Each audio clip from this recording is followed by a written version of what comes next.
Hello, everybody. How are you all doing today? Everybody excited? It's Friday. I'm excited. It's Friday. I am having one of those weeks. Look how pretty Aurora is. Oh my goodness. She's gorgeous.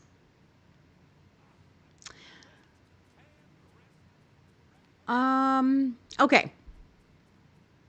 How is everyone enjoying the update? If you have it.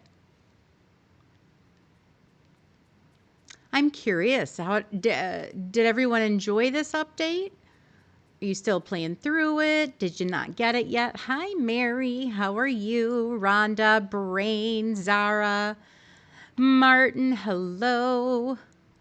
Melissa, Megan, Abfab. How's everybody doing?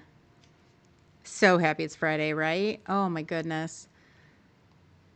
You're loving every second of it. Yeah, I'm enjoying it too. I am definitely. You just barely started yesterday. Hey, that's great though. That is fantastic.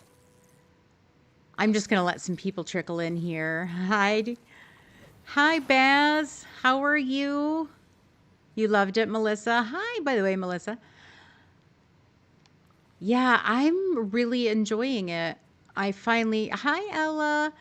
I finally recovered from the 10-hour marathon stream. That was something. It was fun, though. Okay, where am I? Dream threads from the sacred spring in the Elysian fields. Is this the sacred spring? It is. You're redoing your snap. Do you guys, are you enjoying the theme of roses and thorns? I need to mute my phone is what I need. I like the theme. I think it's going to lend itself. I think a lot of people are going to do the same thing, unfortunately, and I did. I mean, don't hesitate to do the same thing. I mean, I definitely did. I can show you my snap. It's frustrating to you. Yeah, I mean, I get that. Hi, Aurora. I'm going to give you this spinning wheel. Just don't prick your finger, please. I promise it's not cursed. You finished finished the main quest. Getting Aurora and Maleficent up to 10. You're loving the new furniture. Yes, yes, all of that. Hi, Bug. Welcome in. I'm not sure if Marmalade's going to be here or not. She is at work, but they're having a special event, and she's got to help with that. So we'll see if she pops in and out, or if Jay pops in here. But if not, you just got me.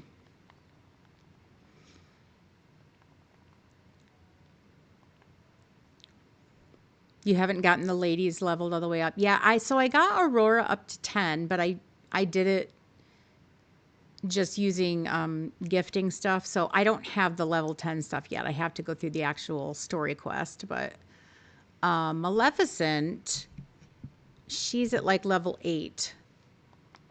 So I'm getting there with her. I'm doing her the good old fashioned way. I know, Maximus, right? I mean, we'll see. We will definitely see. But I'm excited. I mean, honestly, we're just always excited for anything that they can add.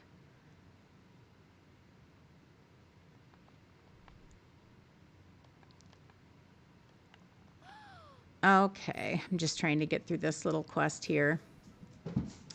Talk to Remy. Ugh, do I have to? Do we have to talk to Remy? Okay, so I can show you my snap. I did it this morning. I like it. So this is my snap.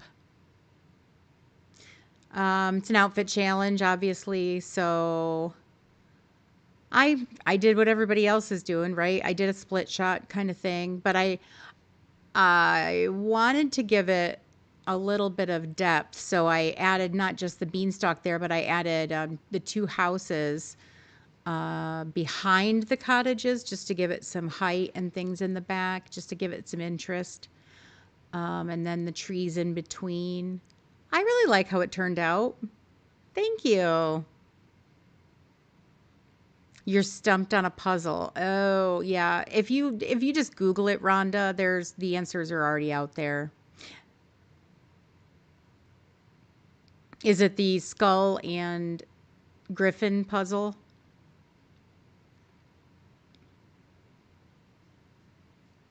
But yeah, I'm happy with this. I hope it does well. But yeah, that's my snap.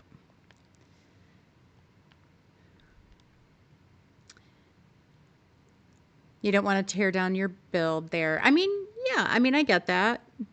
A lot of different places would look at Coco. Thank you, friend. Thank you so much. You know, you don't have to come in like that. You could just come in and say hello, but I appreciate it. Oh, good. You like my snap. Thank you so much. Hi, Radsy. Welcome in. Welcome in. Welcome in. Everyone's doing the same. Yeah, I mean, the title in and of itself and the houses, the outfits. I mean, they gave us two of everything. I mean, it's just kind of lending itself to a split shot, right? Same goes for me. Okay, so I need to explain something to you, Coco. I'm a giant hypocrite. And yeah, that's just the way that cookie crumbles. Hi, DLV Mama. How are you? Happy Friday. Happy Friday. Yeah, I mean, I think oh, it's the last one in that. Okay, okay. Yeah, just Google it. The answer is out there for sure. You were thinking about being a bit different, but you're scared it won't get too many votes.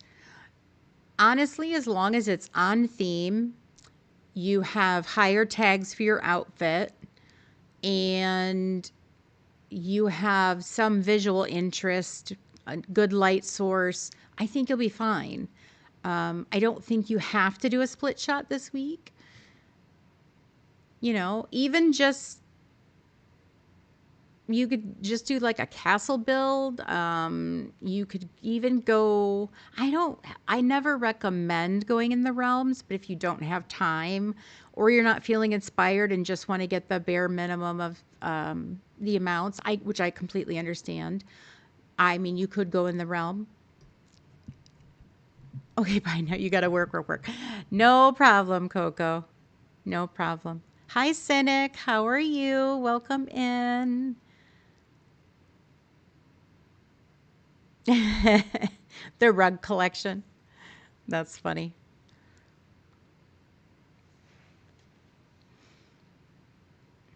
I'm just going to give people just a smidgen longer here. Um, did everyone did they like their pirate submission? This was my pirate submission, which I'm happy with it. I did this with my husband and I really like it. I did some voting for the past 2 days. I've been voting. And then I did the voting video this morning. I found some really good ones, I got to admit. I mean, there were quite a few great pirate submissions. But I really liked mine. Honestly, I've been pretty happy with all of my snaps lately. Um, yeah, I mean, there's not one I can point to in particular that's been, you forgot to vote. That's okay, there's still time. You're thinking about a castle built with lots of thorns and roses around. I think that's fantastic. Yeah, I mean, I say go for it. As long as it's on theme, we can see your outfit, you have good lighting, I think you're okay. I think you're okay. Shiver me timbers. By the way, this dress Marmalade made. She made it actually a long time ago because Princess Aurora was my favorite. And so you're just waking up. Oh, thank you. Thank you so much. But yeah, she did this dress for me a long time ago because she knows I love Aurora. So I've enjoyed it questing with Aurora. What has everyone gotten in the shop lately? There are so many new items, and I am loving every bit of it. So the items I've gotten recently, let's see. I have to clear out my favorites. So I have this elegant stone fence. I got the ferns and flower arrangement this morning. That's from the Aurora Quest. The graceful feminine statue, which love that. These pieces right here, these four and this right here are from the snippet puzzles. Hi, Malin. Welcome in. Oh, you got the 2 dancer statues and 2 windows. Ooh, you haven't been getting much yet. Yeah. You know, I think we all start somewhere. Hi, who's Michaela? We all start somewhere. And my first snaps weren't great. It took me a while to get 4K snaps. You got one of the stained glass. Oh, I can't wait to look at it. You've gotten a ton of stuff, but only one thing today. I mean, you got Scrooged, right? Let's see. Did I get any foliage pieces? I don't think so, other than that flower vase in the teapot, which I love it. I love that it's like a blue, like a moody blue. Did I get a rug? I feel like I got a rug. Maybe not. Nope, no rug. You've gotten some pictures. I did get one picture today. Oh, I got this piece. This forked stone vine wall decoration.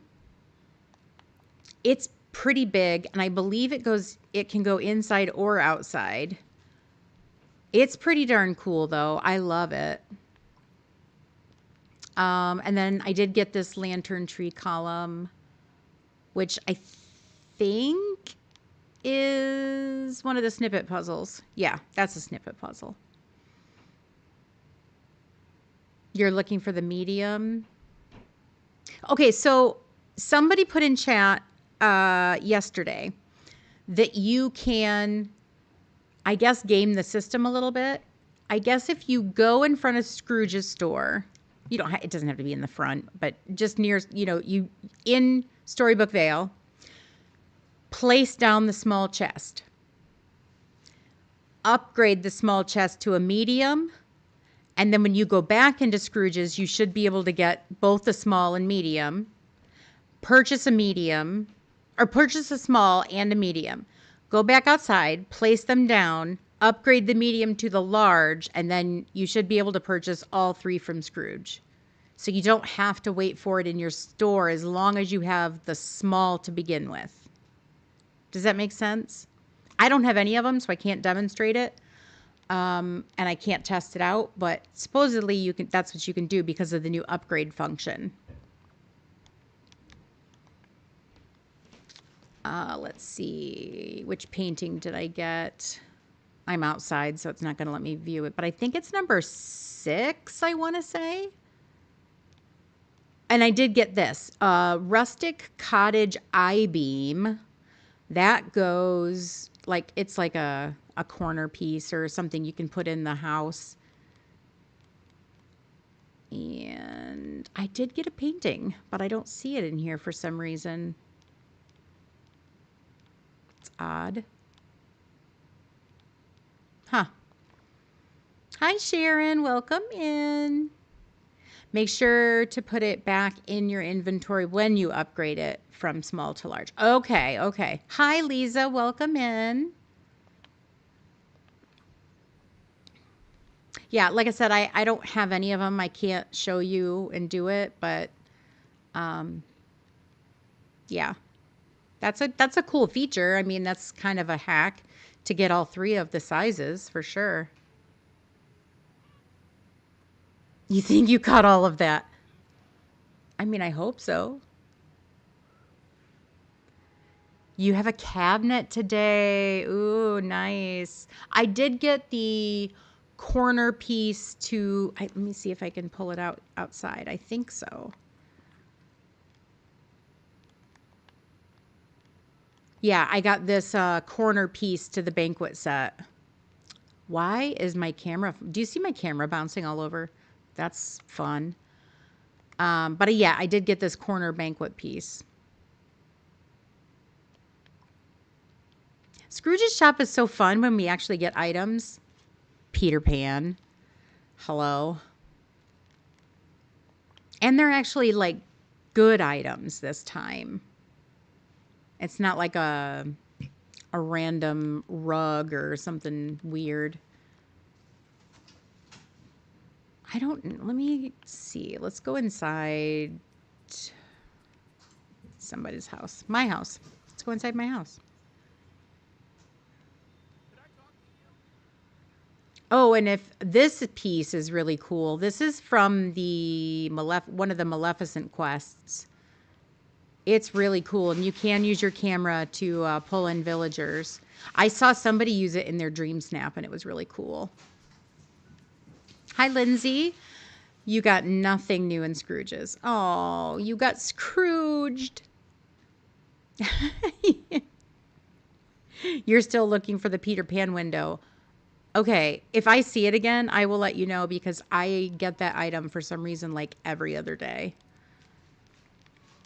I don't remember what floor. It's not this floor.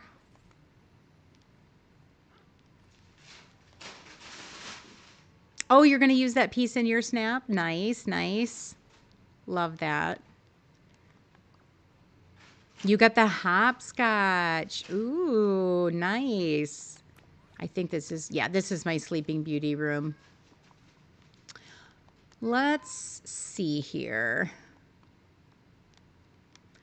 So I got this piece. Oh, okay. So it doesn't have to go in the corner. So you can make it like a, kind of like a divider. That's really cool. I love that. I'm still looking for the hopscotch too.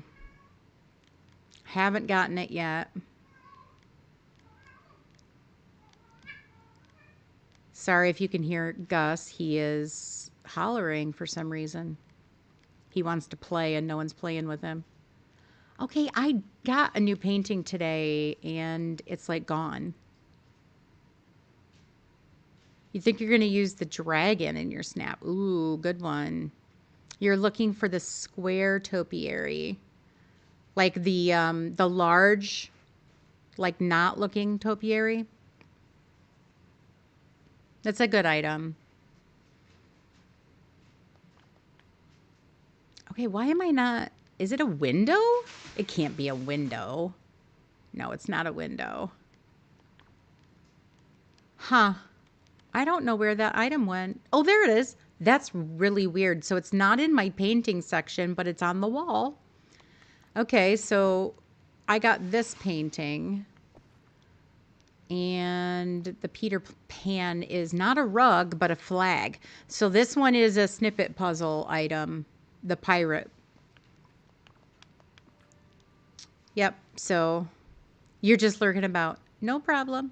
Ooh, it's pretty. I love everything Sleeping Beauty. So this is our Peter Pan room. Let's place our pirate flag, shall we? I recently came in and was upgrading some pictures. So you can see I added the Peter Pan picture there on the wall. Oh, where can we put you? Maybe Whale, maybe above these windows up here by the bed, or not.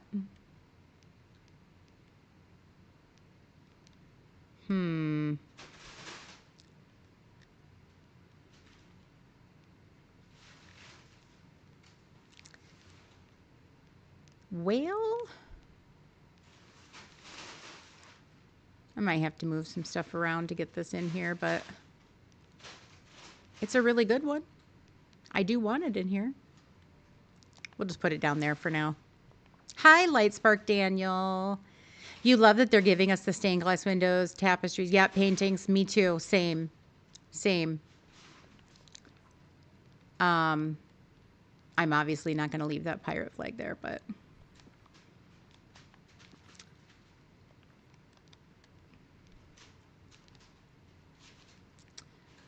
I think we'll move this one.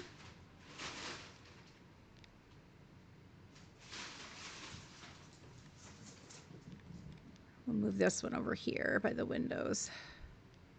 Maybe. Dang, these windows take up a lot of room, don't they? You think there's a total of 5 paintings? Yeah, I don't know. They're numbered through, I think, 7, I want to say. I could be wrong on that, but yes, we get the stained glass windows. I'm so excited.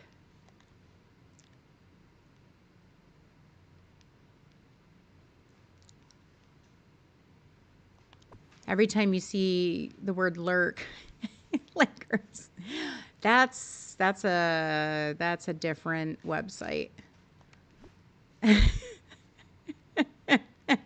Oh, there's 6. Okay. Well, there you go. There we go. That looks good. Fun. Okay. Well, I think we waited long enough. We're going to go ahead and get started. Okay. So, Decor Camp. Yay! Is everybody excited? I'm excited. First rule of Decor Camp, right? We don't compare our builds to anybody else. It's your valley. The way you choose to do it is what's good for you. And my goal is to just help you maybe define your own creativity. I'm not out to tell you what to do or how to do it. I'm just giving you tips and tricks in the way I do everything. And that way you can see kind of what my process is. So what we're going to be talking about today, hi Fora, welcome in. What we're going to be talking about today is planning everything out. Now, I am going to talk to you as if you have the DLC. If you do not, that's okay. The same thing will apply. The first rule about Decor Camp is we don't talk about Decor Camp. That's funny. But yeah, we want to basically come up with a plan of action to help you focus your design a little bit today. Maybe take a look and see what all do we have available in the game to utilize and how that can work for you. Now, I have created something for you. This is in Discord. I will show it to you. So I'm going to go ahead and share my screen.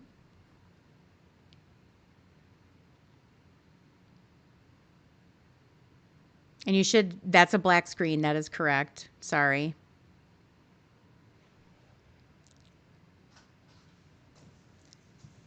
Okay. So in Discord, underneath the Decor Camp link on my Discord page, and if you're not part of the Discord, you can type in the command !Discord and it'll take you to the link. I have what's called a plan outline pinned. It's an Excel worksheet. It's what we're going to be looking at today and going through and kind of taking a look, and I'll show you my process, my nerdy process, and hopefully that'll help you in your process as well. Okay, so we're going to switch the screen here, and we're going to go to our other page here.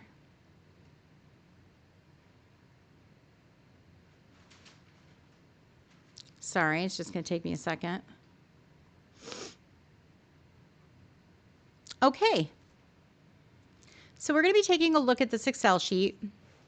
I do have myself hidden just so you can see the whole sheet.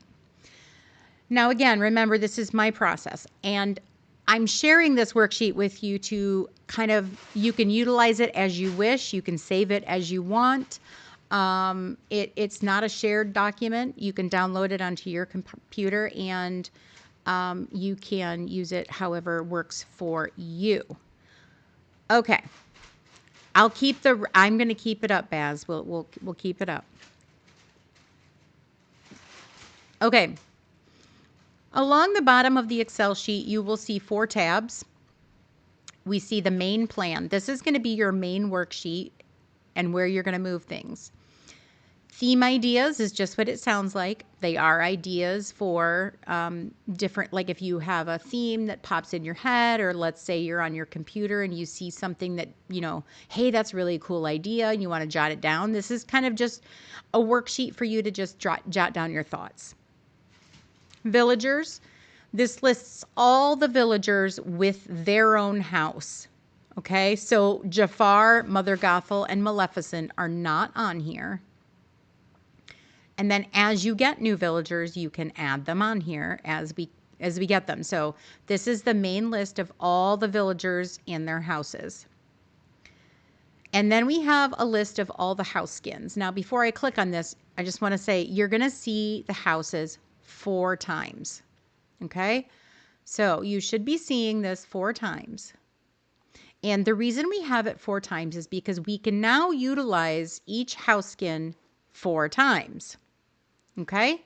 So now we can use one in the main valley, one on Eternity Isle, one on Storybook Vale, and then one on a floating island. Okay? So this is how we're going to operate our Excel worksheet. So I think the main thing we want to focus on first is you always want to have some sort of an idea. Okay? So let's take a look at our theme ideas. And I'm going to move this down. Okay, so I'm going to move it down now because you don't need to see the tabs at the bottom. Okay, I'll tell you if I switch tabs. So I just came up with a few ideas on my own, and we're just going to do a little bit of brainstorming here in chat. Obviously, Toontown is one that's pretty popular. We like to do a good Toontown. I came up with an idea of maybe doing something based around colors. So we could do a biome with all of the houses, maybe a section, all the houses that are pink. You see what I'm saying? Very, very rudimentary, kind of a color-based thought. We could do just a royal layout with all the castles and all the princesses. We can do Greek. As you know, we have Hades, and then we have a lot of larger Greek buildings. Same with the Asian builds. You can do, something based around China or Japan, etc., which is why I just labeled it Asian, because it can be, that can go a couple different ways. We could do a campground. There's a neighborhood, small town, city center, or what you would call city core, right? We have Victorian, Candyland, wooded princess. Like I was just this is me just brainstorming. Of course I created a spreadsheet, Rhonda. You are going to get Dreams with Jam in her most raw and nerdy sense. But this is how I do it, and this is how I stay organized for myself. Or, when I'm planning a larger build, like when I turned my entire valley into an around the world tour, right? So every biome was its own country, that took a lot more planning than, let's say, just me doing a city build. Okay. But it gets me to the place where I know what I'm using where, and then nothing gets forgotten. So I don't get halfway through a build and go, oh crap, I forgot about so-and-so. Okay.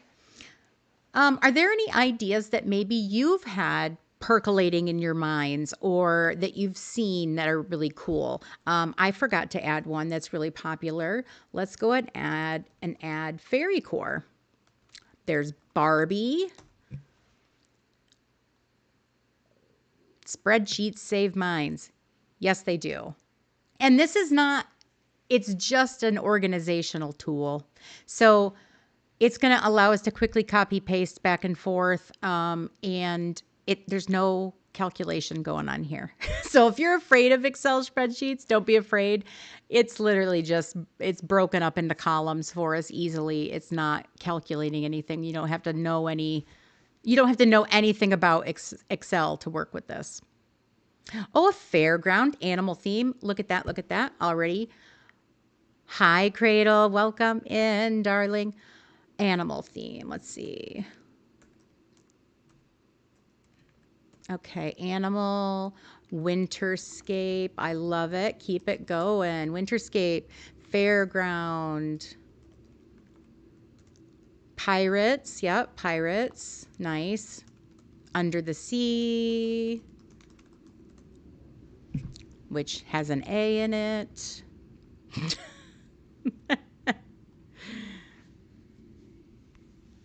Excellent. Oh, Winnie the Pooh. Yes, Winnie the Pooh. We can't forget him. Awesome. Okay, so you see this is exactly what this tab is for. It's just to focus our decor, okay? You're excited about the next DLC. Hi, Amanda, by the way. We're not confused. Remember, we've decided it's going to be Winnie the Pooh and Snow White. We're manifesting it into the abyss. Harry Potter, Neverland. Okay, okay, I love it.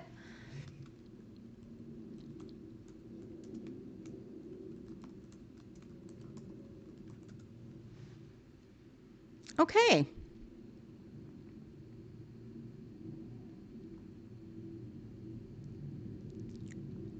Okay, so the next thing we're going to do here is we're going to utilize an area of my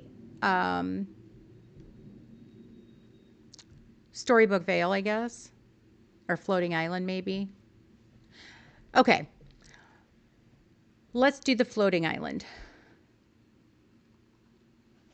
So currently on my Floating Island, I already have my fairy core on the Plaza Island.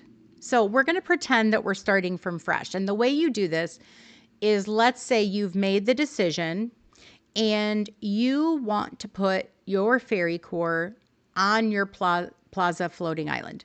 Again, this is just for all intents and purposes. We're just going to show you how to move things around. So what we're going to do is I'm going to take this. I'm going to go to Fairy Core. I'm just going to copy it. So we're going to copy this cell. And then I'm going to go to my main plan because I'm assigning this now. So I'm going to go to the main plan. I'm going to find my floating island, my Plaza Floating Island here. Okay. And I am going to label this now as Fairy Core. So now we've assigned what we're doing here in the Plaza Floating Island. So when I think Fairy Core, now I can assign either, I can do villagers or I can do house skins, whatever I want. So we're just going to start assigning based on the way I have my floating island currently, so you can see how it looks. So the first thing I want to do, I have a column here for villagers and a column here for house skins. So villagers, I have the fairy godmother. So what I'm going to do is I'm going to copy her. I'm going to copy her cell. I'm going to go back to my main plan and I'm going to move her.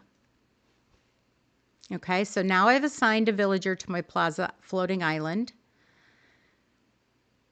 Now, it's up to you how you want to track this. What I like to do personally is I can go back to villagers and I'm just going to color her out because I've used it. So that way in my mind, I don't have to even look at those cells.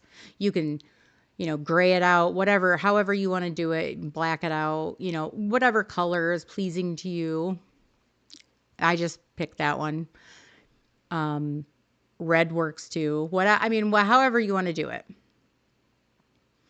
So she's done. She's been assigned. We only have one villager house. So she's done. Now, do I want to put any other villagers there? I mean, if we had Tinkerbell, I would put her there, but we don't. So whatever. Hi, Ari. Welcome in. You can only stay for a few, but you'll rewatch later. No problem. Ari, this worksheet it's on my Discord page under Decor Camp. So you don't have to recreate this. You can just download it. Okay, so I've assigned Fairy Godmother. I'm not going to put any more villagers here fairy-wise. There's not another one that I can think that I'd like to be in my fairy build. So now I'm going to look at house skins. What do I want to move there? Well, I want to take a look at what kind, let's see, I can only use one. So I'm going to pull it from this floating island page because I can only use it once. Let's see. What do I have up there? We have the Blooming Flower Shop. So again, you're doing the exact same thing. You're copying, going to your main plan and pasting. That's it. Now, you can see it's up to you if you just want to go across.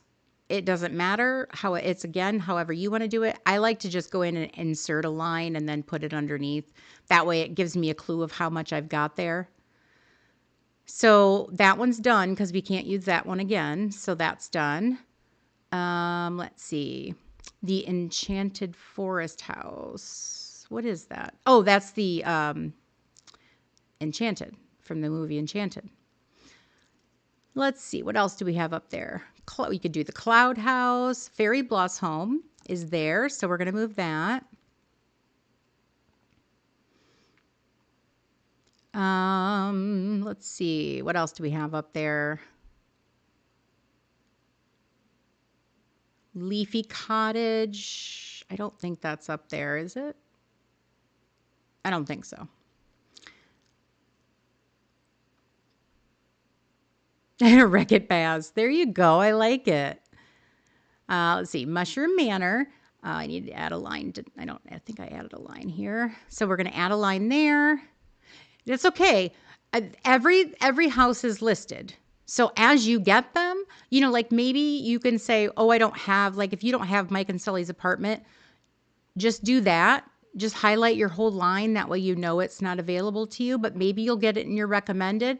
And then you just come in here and then you can remove it. And now you have it to play with. But yeah, this is just every one. And then now in the premium shop, if we get a new one, you can add it in. So this is something that you can use and build back and forth. Oh, Mushroom Manor, not Monstrous House. Okay, Mushroom Manor. That's there.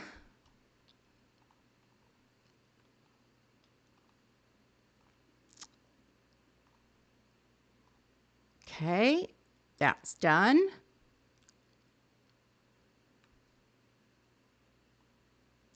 The Pixie Dust Mill.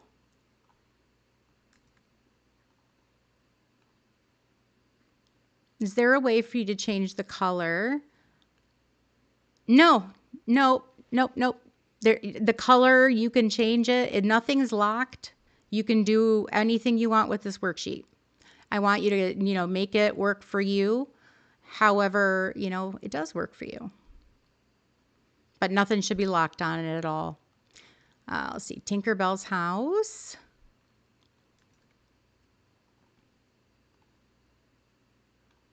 Okay. And then I think I have, you know what? I think I missed a house.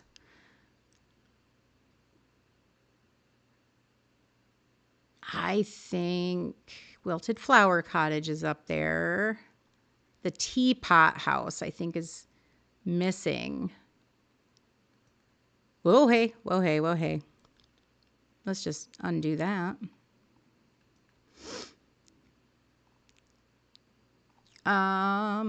Okay. Yeah, I need to add that on there. So if you've already downloaded the worksheet, just go ahead and add the Teapot House. I got this list off the wiki to make sure I got them all, so I'll have to double check and make sure they're not missing it. So yeah, if you want to add one, this is just what that looks like to add. Teapot House. Hi, Christina. Welcome in.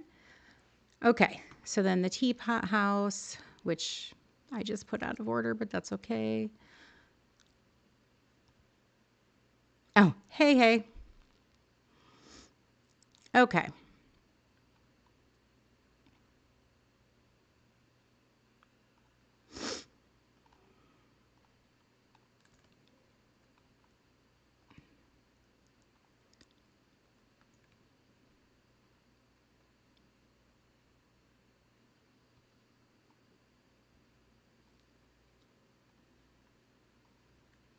Okay, so now if we look at this whole section here with my floating island, my Plaza Island is pretty much ready to go.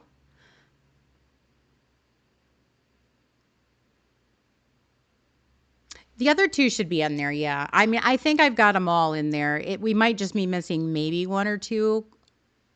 Like I said, I went off the Dreamlight Wiki page, and I'm pretty sure they're all in there. But for some reason, I must have missed that one. Or it's labeled differently. That could be too. I just might not have seen it, I think. It's not that one. Frosty Fortress Golden Beehive. I'm just looking down here to see if it was maybe labeled differently. Because I tried to use their exact... Yeah, no, it was just one that was missed. Everything else should be on there. Okay. So when we look at our main plan now we can see we have a Fairy Core Plaza. We're going to be moving Fairy Godmother up there. And then we're going to be doing the Blooming Flower Shop. So now I have an option. I can go up onto this floating island and begin this build, or we can continue the planning stage. What we're going to do is we're going to continue to plan one more out. We're going to do this meadow floating island, I think. And then what we'll do is then we're going to go there and then we're going to start placing stuff down. So that's step number 2. This is step number 1. This is your brain dumping area and organizational tool. Okay, so let's pick a theme for our meadow. So if I'm doing Fairy Core, that one's already done, right? What do we want to do for our meadow? Let's pick one. It doesn't matter what it is. We can just pick one. You love how organized this is. That's the point, Christina. Yes, absolutely. I'm glad you guys like it because my daughter gave me a look like, oh, Mom, like really, this is kind of nerdy. And I was like, no, it's not. It's for people who don't necessarily feel super organized, maybe in their lives or in their, because now I can hit save. I can go cook dinner and I don't have to try to remember, oh my goodness, what was I doing? I hit save. I can shut my laptop and go life. I can go handle whatever I need to handle, take a shower, go to bed, whatever it is, late at night. Maybe I have this open and I can't decorate tonight. I'm too tired, but I don't have to remember anything. This is all going to be laid out for me. Camping. Let's do it. We're going to do camping. We're going to make our meadow a camping town. Campground. I said camp group. That's funny. That's okay. So we're going to do this one, campground. That's going to be our meadow.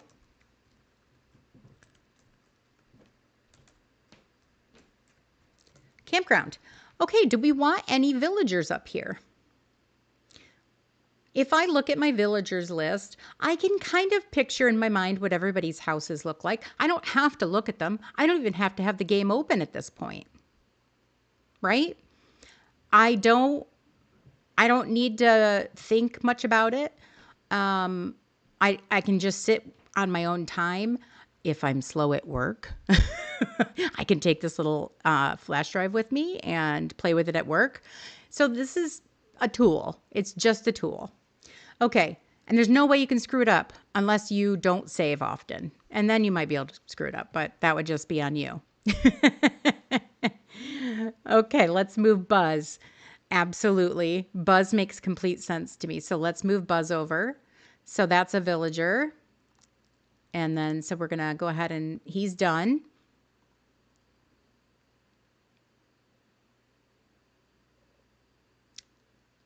Could I put this in your Discord?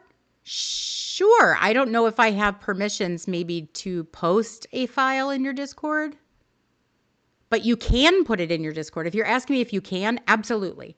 I am not fussy about this. You can go ahead and share it with whoever you'd like to share it with. Oh, I'm sorry. That stinks, Zara. Did you try to I'm sure you backed out and tried it again. If not, I mean, I would just put a quick ticket in because I know with an update, they're closely monitoring all the tickets. So I would do that. Okay, so we're definitely going to move Buzz. Let's see, who else would maybe make sense to me in a camping build? Let's see. Anybody else you want to move up there? I think... Hi, Lainey. In Dreams. I am in Dreams today. We're looking at nothing but an Excel sheet. I'm doing really good, Lainey. How are you feeling?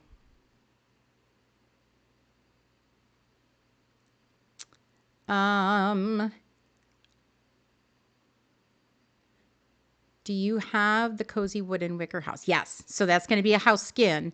This is just villagers, this list here.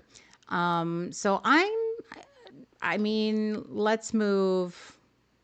What about Goofy? I feel like Goofy could be the caretaker in a campground. What the heck, right? We're just messing around here. So let's go ahead and move Goofy. I'm going to add a line here. Go back. I didn't copy. Okay. And then we're going to paste. Okay. And then we have, if we look under our house skins, now remember, we're still working on a floating island. So we need to pull it from the floating island section.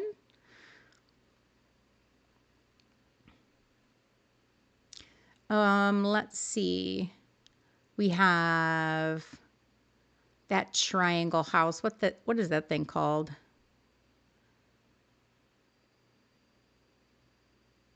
I can never remember the name of it. I always just think of it as like the triangle house. Let's see. The portal potty. Yeah, of course we're going to put that in there. Oh, you don't see it in here. The cozy wood and wicker house. Which one is that? Like, what's it look like?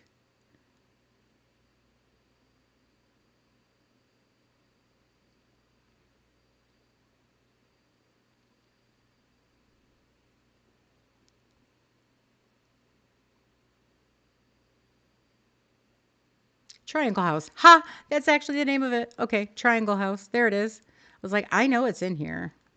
Okay. So that one's done. No problem, Marmalade. I told them that you were slacking and that you couldn't be bothered to say hello to us today. By the way, I'm kidding.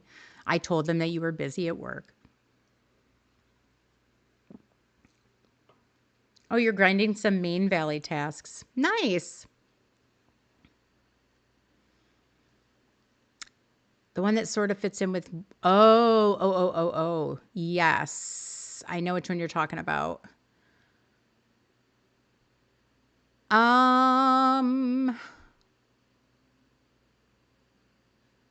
don't know the name of it. Is that what it's called? No note, right? Is that what it's called? The Wicker Wood House? It's not the Animal Kingdom Lodge. That's the small, like, roundish one. It's not the Cactus House. Not the Desert Palace.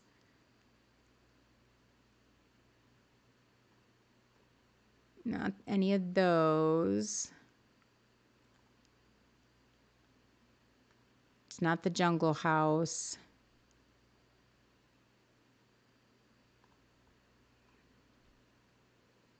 Oh, it's called Cozy Wooden Wicker. Okay. What's the chart for?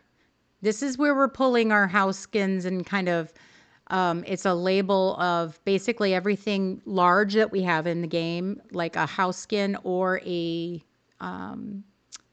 villager house. Okay, I'll have to add that one too.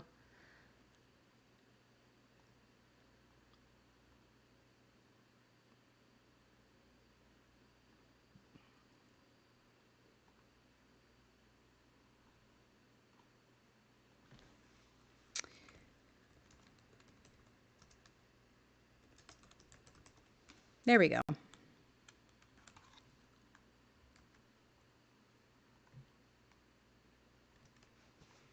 All set. It's all the big boys. Exactly. All the big boys. Okay, so we moved the triangle house. We moved 2 villagers.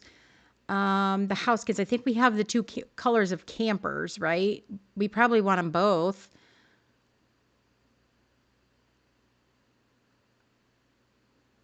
I think it's a green. It's a,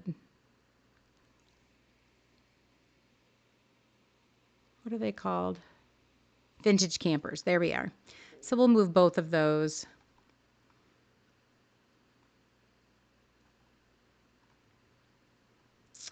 Vintage campers.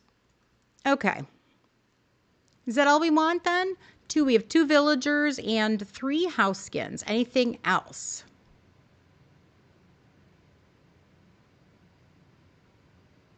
Oh, no problem, Ari. Are there any other kind of campy kind of things we want house skin wise, or is this a good list? I kind of like this. What's the total number of houses in the game?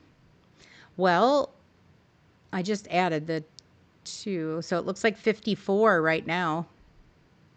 Unless we find another one that we're missing. Okay, I have to fix this. It's driving me nuts that I accidentally put this in the wrong spot.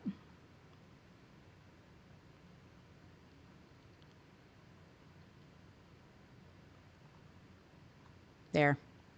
I feel better.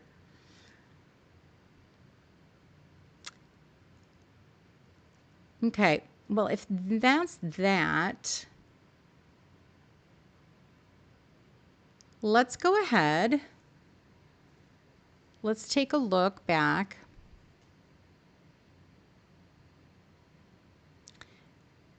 Let's go back to our game. And let's go to our meadow floating island then. And we're gonna, then once we've gotten to the step where we've planned a whole biome out, now we can go up there and we can look at the layout. So then this becomes the next step. So once you've got everything planned out and you've got, you know, where you're going to be putting everybody, what the different themes are going to be. See, there's our portal potty. Okay, so We're just doing house skins. We are going to have Goof and Buzz. If I can find him. No, that's Mickey. It's Goofy. Oh, thank you. Marmalade made it. And our RV.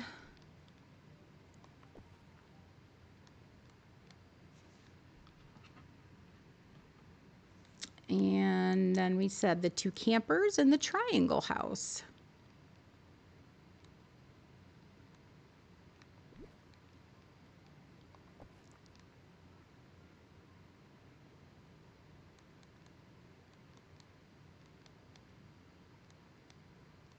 They're towards the bottom here. There they are. Oh, I like that Goofy's house is blue for the majority. Hi, Jessica. Welcome in. You're asking for a friend. You know, I believe in you, Christina. I believe in you. Okay. Now, this is personal choice. I like to place my large buildings in place first, and then I make the path around them. I don't like to make the path first because then it kind of pigeonholes me of where I need to place my buildings, and I don't love that. So what I like to do is, I am getting like this really weird reflection, and I don't know where it's coming from. I think it's the lights above me. Sorry, I can't figure out how to get rid of that reflection. It's driving me crazy. Okay. The magical orchard. Oh my goodness. Okay. Okay. Well, we'll add that one too. Okay. So I like the little water pieces over here. I think the triangle house would look really cute here between. Now, if you've ever been on a campground, like you know how it's laid out, right? You have like a few cabins maybe. And then the campers generally kind of go around a circle of some sort. You know, obviously depending on where you are, but there's usually like a center campfire area, and then you've got all your campers and things at their own sites. So, you know, lay your buildings out exactly how you would see them in real life.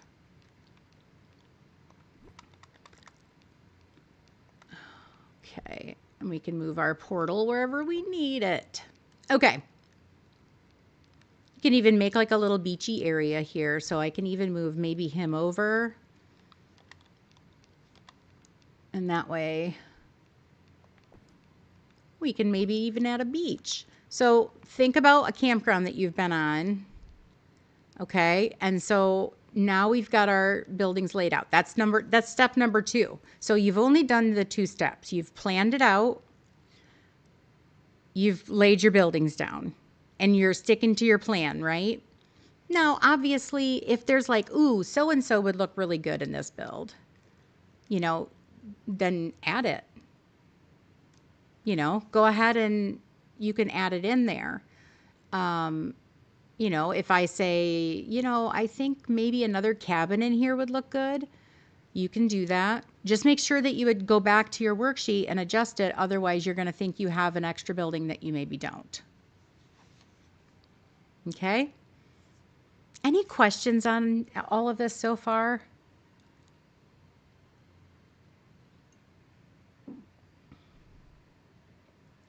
Yeah, you know, okay. Same, Christina. I camped as a kid. I can vaguely recall what one looks like. If you've never been camping, you can always look it up. I do. I look up stuff all the time. I've never been to France, but I made a French village. You know, Google is your friend, or Bing, or DuckDuckGo, or Firefox, or whatever you use. Is it best to put villagers on islands? No, I think it's wherever you'd like them. It really doesn't matter. Really doesn't matter. If you don't like a particular villager and you want them banished on an island, that's always a good thing too. You slept in a tent many, many years ago. Okay, so that's, Christina, you're keyed in. You see, you know what a campground takes. That's step number 3, right? Step number 3 is furniture. What we're going to want to do, and again, this is my process and helps me stay organized. What I like to do is I go through my inventory. Okay, so I'm camping with Aurora. We're pretty princess is camping. The bind cottage isn't on there? Grrr. Well, at this point, DLV Mama, just send me a list, because goodness. Here, let me just add them real quick while you guys can sit there and admire Aurora. Okay, so the bind cottage.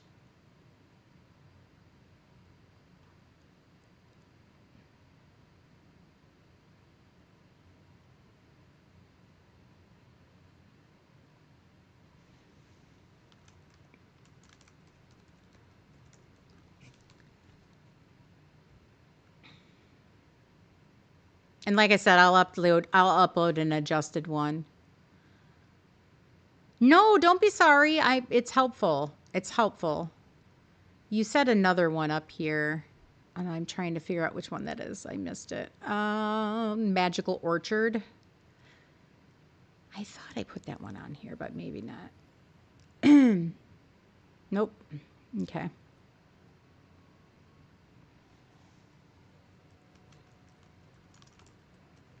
Okay, I added those two.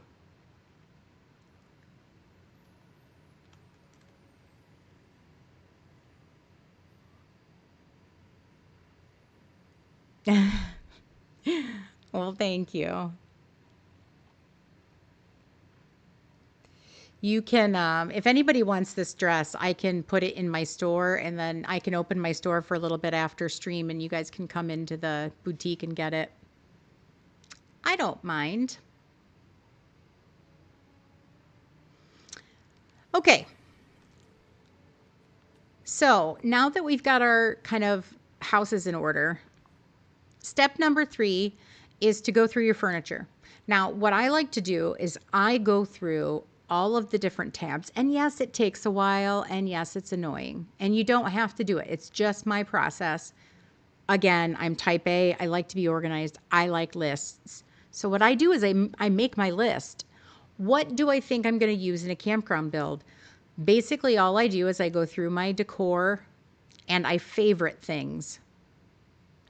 So if I think it's something I might use in a campground, I'm going to add it to my favorites. And I'm going to build this whole favorite list out until I've gotten pretty much all the camping stuff I can think of. And then that will allow me to just utilize one tab for everything that I've kind of labeled as, you know, things that I want to use in my build. I'm type A. Yeah, shock, I know. I think the Excel sheet gave that one away.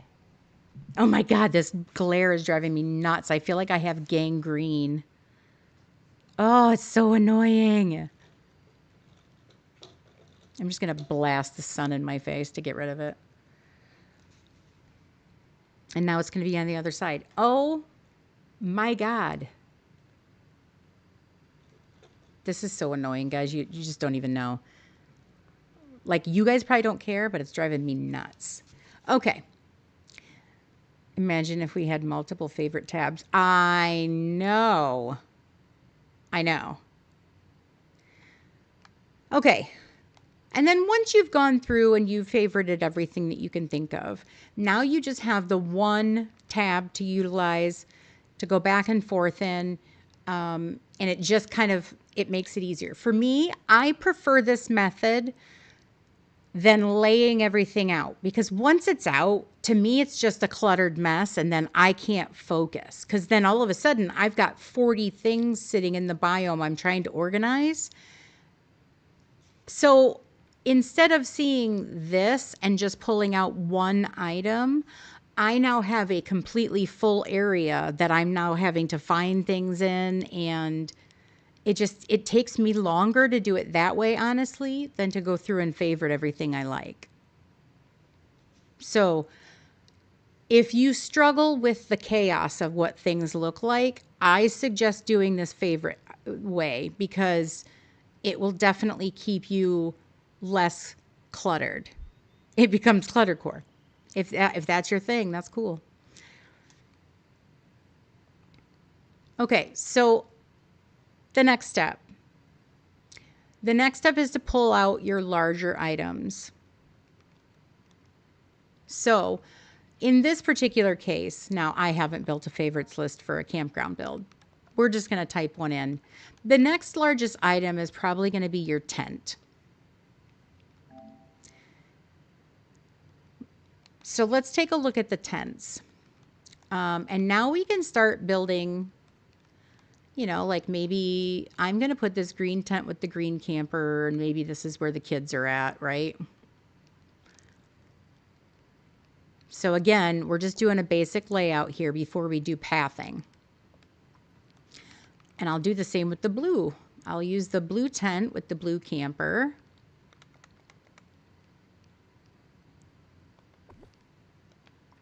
And maybe the black and orange ones have their own sections. Maybe, yeah, we'll put one over here close to Goofy.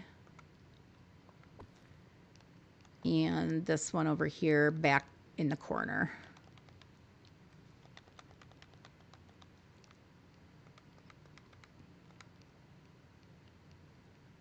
Okay. Banish the kids to their tents. Absolutely. And, you know, I don't know if you know, larger campgrounds, maybe you add something like this. Maybe there's like a bingo hall or something. You know, maybe we add it over here by the water, and there's like tables where they're playing bingo. Okay, so we've added our larger items, whatever you want those items to be. And you can see now we've got our campground pretty much all laid out. I think it's looking pretty darn cute. Okay, so the next planning step is going to be trees. We do trees next, in my opinion, because trees can't go on paths unless you're using the birch trees, which in that case you can go to pathing first. Totally up to you. Or you could have laid your pathing out already. Remember, path, when and where and how you do your path, that's a personal choice. What would I put in the middle? So for a campground build, what I would put in the middle, I will show you. So right now we are in the middle of our summer event. And in the summer event, you are building campfires. And so I'm just going to pop the word fire in here. Or fire, there we go. So we have a couple different options for fire pits. There's all different sizes and shapes and whatever. So what I like to do is I like to do the bonfire pit. I like to do it right in the center.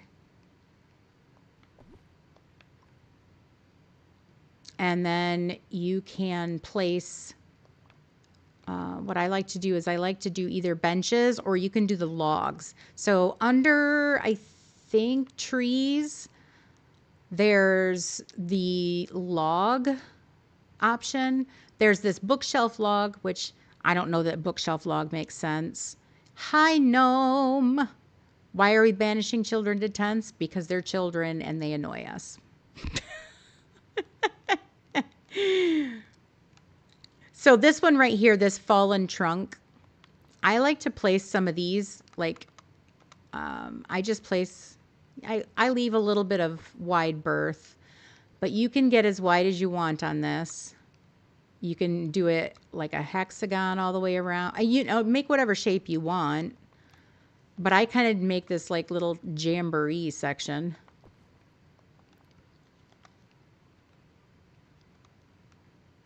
So you can do,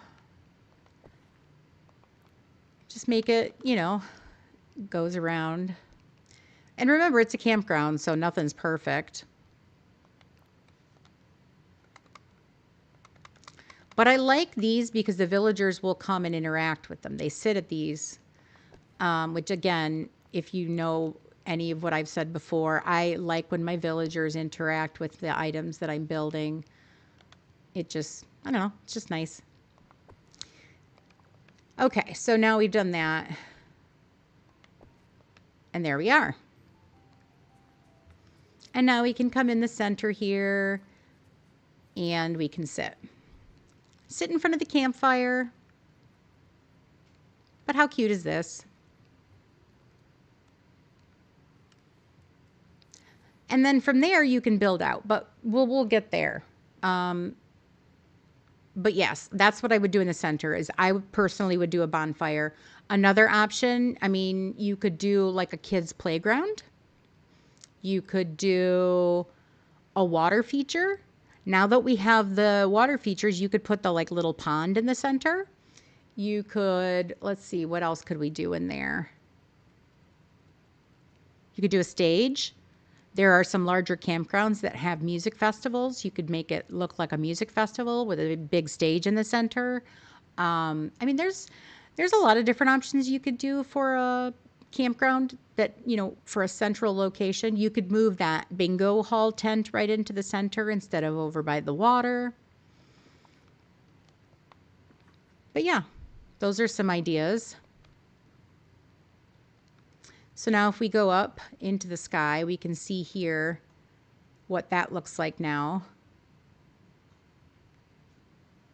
And now the next step for me in my process would be to do trees. I only want to do the trees on the outside, and I'm not going to do that many. I just want to do trees because I need to look at, no thank you, Amanda. Did I say no thank you? I meant to say, thank you, Amanda. I hope you have a good day at work. I just don't want you to leave, so I said no thank you. No thank you. You may not go. You have to tell your supervisor that I said no.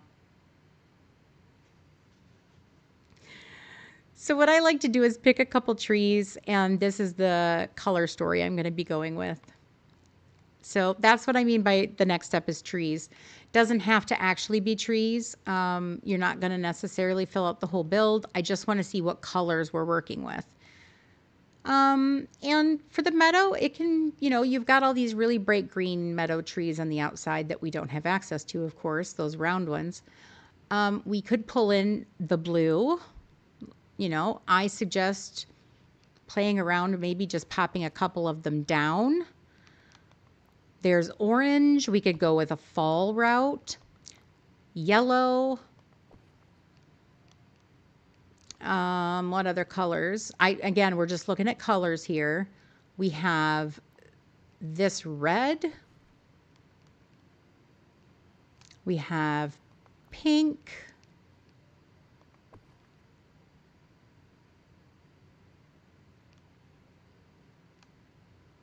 Yes, I can do that.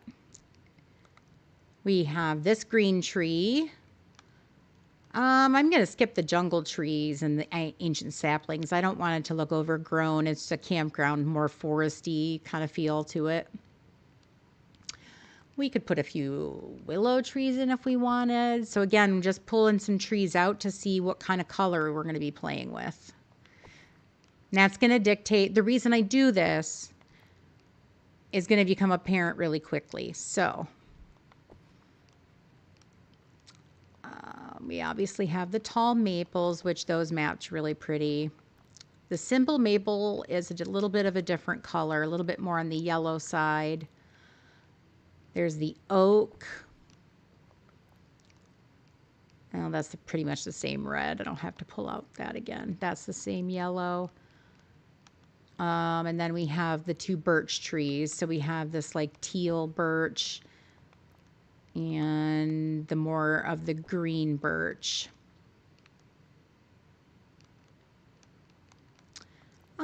We could play with the lush tree too. Okay. So if I'm looking at basically, because we're on a floating island, and this will hold true based on, hi Sarah, welcome in. This will hold true based on what biome you're in because of the grass as well. Now, here in the meadow, the trees just happen to be the same color as the grass. But like, let's say you are in the Forgotten Lands and you have purple ground and you have like that kind of dark on the outside, that might, you know, you're going to want to play with the surroundings. So that's why we're doing this exercise. We're pulling out our trees to match the surroundings we're building in. Okay. And this is why I am doing this as my next step. So I'm going to go ahead and eliminate some. I don't like the pink, the red, or the teal blues. I'm just going to take them out. I think the next one I'm going to take out, if I had to pick a couple, probably the orange and this tree here. It's not so much the branches, but it is maybe this base that I don't love. Why not red? I'm just not building for a fall build, maybe. Just a choice. We're making a choice, right? Red would be fine. If you are doing a fall build, the red is fine up here. It looks good. You can pretty much mix any color in with green. It's why it's my favorite color in a lot of regards, because I think everything kind of goes with it in some regard, especially when you're talking nature. So even if I did a situation like this where I just backed up, we're just going to spin the camera around here. So if I wanted to see what just the pink looked like, so you can see the reason I removed the pink first. I love the pink, don't get me wrong, but a lot of my buildings up here are orange and wood looking, and I just don't like the pink with all of the other pieces. Okay, so what you can do is pick that tree up, move it around, see how it looks up against other things. Like up here against the blue for Easter would look good. I don't love it up here for what's going on here. Against the green, it's gorgeous, right? I mean, green and pink always looks good together, so that's gorgeous. But I don't love it with anything else. So that's why I eliminated that one first. The red, I was just kind of thinking I'm not kind of building a fall build. But if I was, you can see the red looks beautiful in with the greens and oranges, right? So if we wanted to mix and match with our oranges, yellows, and reds, we can make a fall build in our meadow. It doesn't have to be in the forest or over in the bind, or if you don't have that kind of foliage and everything. Oh, no problem, Christina. You're like, I don't want to go outside. I don't stay in, play video games. No problem, hon. But you can see all of these colors work beautiful. So if you wanted to build a fall kind of vibe in here, it would look gorgeous. So I didn't eliminate the reds for any particular reason other than it's not what I'm going for this particular build. So we're going to go ahead and just take those out. You generally want to stick to one or two colors. You don't want to necessarily, unless it's fall, you can bring in the yellow, the red, and the orange, and the green. Like you can definitely, fall can be all colors, right? Because that's what fall does, is it paints with all the colors of the wind, okay? We all know. But yeah, I'm going to eliminate the fall colors just for this particular build because not what I'm going for. And same with the teal. I'm just not feeling that kind of color up in here with the grass. If I had other brighter colors to mix with it, that would make sense to me, but not necessarily for this build. Okay. This tree, I just feel like the trunk of it doesn't really kind of mesh with the, if you look at the other trunks around here, all that kind of pretty brown. I just don't love this dead tree kind of mixed in with it. Hi, Poppy. Welcome in. How are you, darling? Again, I don't have a mod. So let me do that. I forgot to do you, Liza. Or Lisa. So out of it. And let's do Poppy's. And I can't type. My gosh, guys. Do I need more coffee? Is that what I need? And we'll do Cocoa. I'm sure you're all following these lovely creators, but if not, there's their links. Please do so. Okay.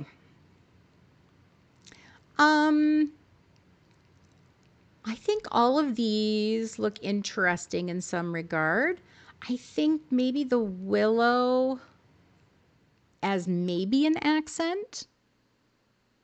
You'll let me off this once. Well, thank you. Thank you.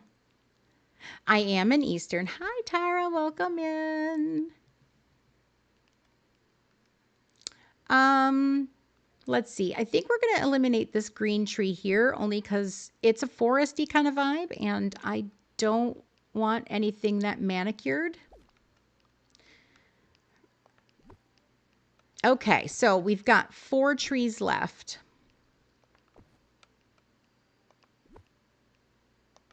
Oh, you know what? I forgot a tree, didn't I? We forgot the pine tree.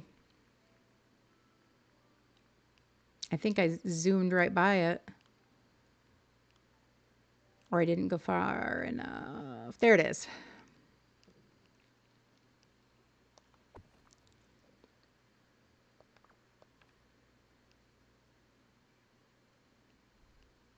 No coffee for you. I get that. Okay. So if we're looking at, we can see the trees behind us, right? Oh, we eliminated this one too. Okay. We can see the trees of the meadow biome behind us. And then these are the trees we have left over. 19% in love with Scrooge. I mean, it depends on the day lately, right? Some days are better than others. Which tree do you guys want to see eliminated? Which one does not make sense to you?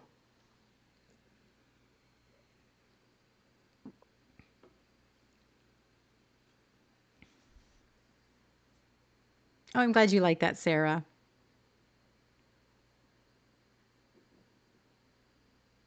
The pine tree is so pretty. I agree.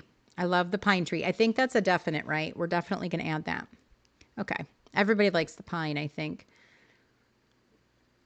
You don't like the willow. Fair. It sticks out now, doesn't it? Yep, the willow. Okay. Perfect, perfect. And then the smallest tree, this one here. Yep, I agree. It sticks out now. See, you're seeing the blending of it a little bit better now, right? In the planning stage. You're seeing how the biome, the grass, and all of everything else is kind of working together, and you're seeing the ones that stick out. And that's what we want. We want to eliminate until we're down to the ones we really like. Pine says yes for camping, but you're not so sure about the meadow though. We can add anything. Remember, green you have to think of as like a base color.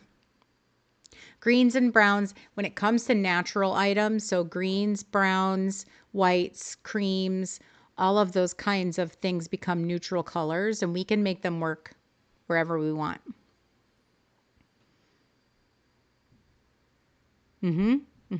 Yes, we are doing a camping build. I feel like this tree is a little weird now. I feel like it's too manicured looking, right? for a campground.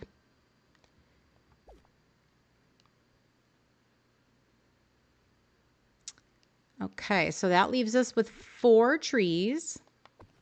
So now we're down to 4. Let's try to get it down to 3.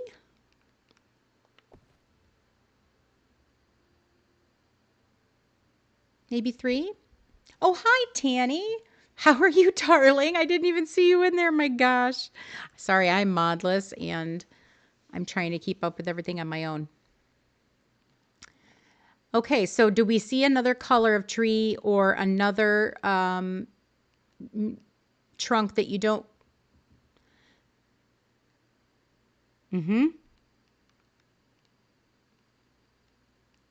The birch one sticks out. Exactly. Exactly.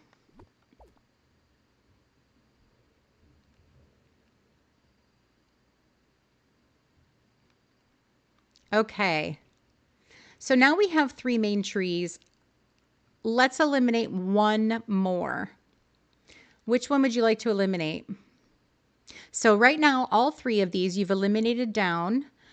All of the branches of the tree match. So that's all working in our favor. We have really pretty greens that make sense for a meadowy spring campground build, right? We like the pine, we like the other 2 greens, but if we had to eliminate one, which would it be?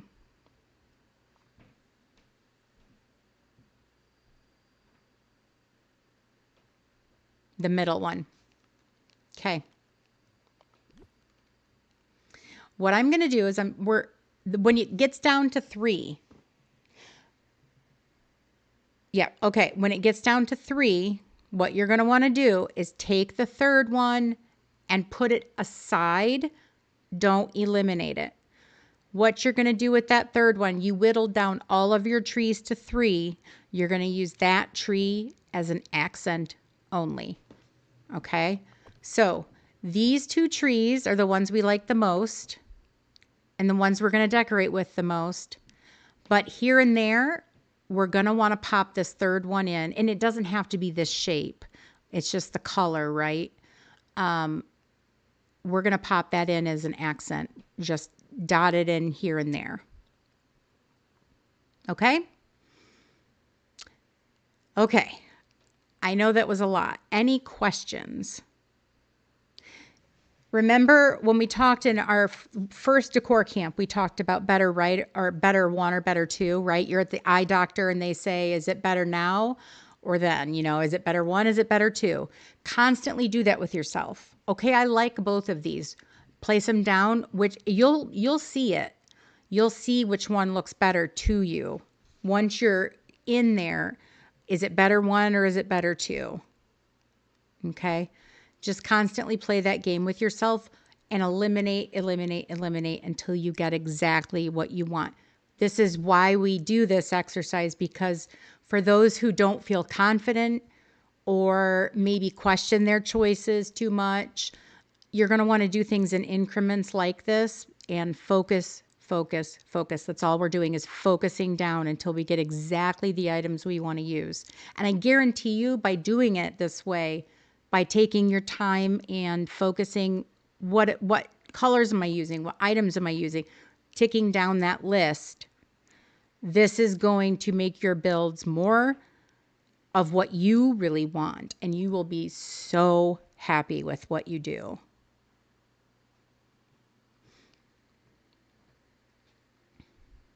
Absolutely, you can do that with the shot. Absolutely. Absolutely. Okay, so then the final piece is, okay, the next step for me is pathing. But again, we're going to skip pathing because you're going to choose that pathing based on what you like. But I'm just going to kind of show you the next step. Let's pretend I'm going to go ahead and just place a little bit of pathing down so we can see what this might look like. I'm just going to do the leaf strewn path. That's okay, Jessica. Yeah, I mean, it took you like an hour in the exam. Do you stress yourself out? Like, oh, I don't know which one's better. Oh my gosh, am I going to fail? Yeah, no. And remember, the first rule of Decor Camp, it is your valley, and you have to do things what works for you. Okay, I'm just going to place a little bit of path down. I'm not going to get fancy with it or anything. We're just going to... Okay, we're just going to do a little bit of that. Okay. The next step, once you've got path, you've picked your colors, you've favorited your items, you've planned your biome. Steps are all, those are all done. You're not going to sit here and fill out the entire biome at a time. I want you to concentrate on one section only. So I do not care what is behind my character right now. I am only working on this house. That's it.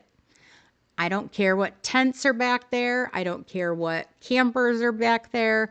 I don't care what colors are back there. I'm working on this house.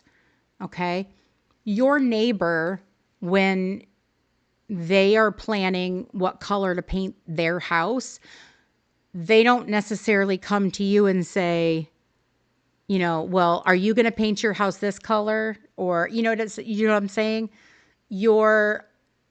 The neighborhood fire station's not going to come to you and say, what flowers should we plant out front? It's going to be based on what that firehouse wants. So I want you to think about it in that way. If you're designing a town, I want you to design for the main city hall first, and then the fire station, and then. So we're just going to look at this one little house. That's all we're going to do. So I can go up to this favorite tab now. All the things that I've said I wanted to use, I can now start pulling out for this particular house. Now, if I've pulled something with something else in mind, I'm going to know right away it's not for this house, right? Like, I'm not going to use a royal garden fountain here.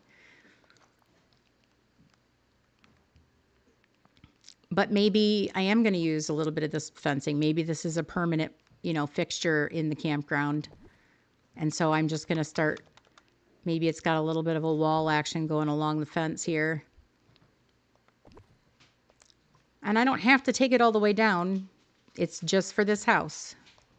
Just keep telling yourself to keep yourself focused and keep your decor on track. You want to just do this, okay? So if that's pause seat, I'm going to add ma, pod ma, depending on what part of the US you're in. So I can just start looking here and pulling stuff out. I kind of like these. These are cute. But you can see right away, I mean, the build will go kind of quick. Once you've done the legwork for the bigger stuff, this stuff will go fast. I guarantee you, because you've already gone through, you've already favorited everything, you've already picked out what you like, right? So this part will go pretty quickly for you.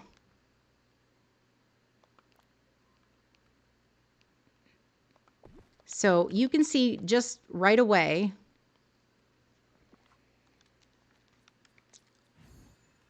I mean, that took me all of like a few seconds, but look what that looks like already. So again, I don't care what's going on behind me. I only care about this one little small build. And then when I'm done with this build, I can go to the next one. So I'm going to design this tent. And in your mind, do whatever works for you. If it's, I like the color black. If it's as simple as that, go with the color black. Coordinate with the color black. Do that. Or if it's maybe, this is like, we're in a campground and This is Dreams, who hates camping. What would she bring with her? Like, make a little story for yourself. Like, oh, these are upstate New Yorkers who don't know how to camp. Like, make a little story, right? It's maybe it's getting colder and these people want warmer looking things. Maybe you're going to put a nice rug down. They're going to bring, maybe they have a bat. They just did their laundry. Maybe it's something as simple as that. They just did their laundry. And so you're going to maybe make little laundry sections of this particular tent area. And then once you're done with the tent, you're going to go to the next and just keep going until finally this build, you've gone all the way around. Everybody has their own little area. And then once your little areas are done, the other stuff will come easy. Then it becomes the trees, and then it becomes the bushes and all of that. So does this help at all? So, oops, I'm in the wrong section is what I'm in. So you can start adding things back here. You'll hear people call it creating depth, etc. You can start adding in color. Maybe that's the end of that fence line. I can make trees, maybe some more trees there. I really want to fill this tree line in. Maybe they have a beach towel here with the beach blanket. You just start playing around with it, and then pretty soon you've got this really pretty campground. Does that help? At least focus that a little bit.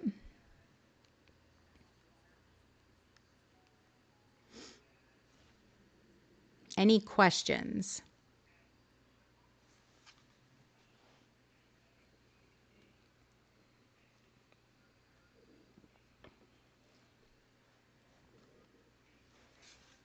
Yes, Lainey, that is Diablo. I used him in my snap this week, or I can show you what he looks like in the snap too. He's pretty fierce. He looks at what he daggers just straight down at the camera.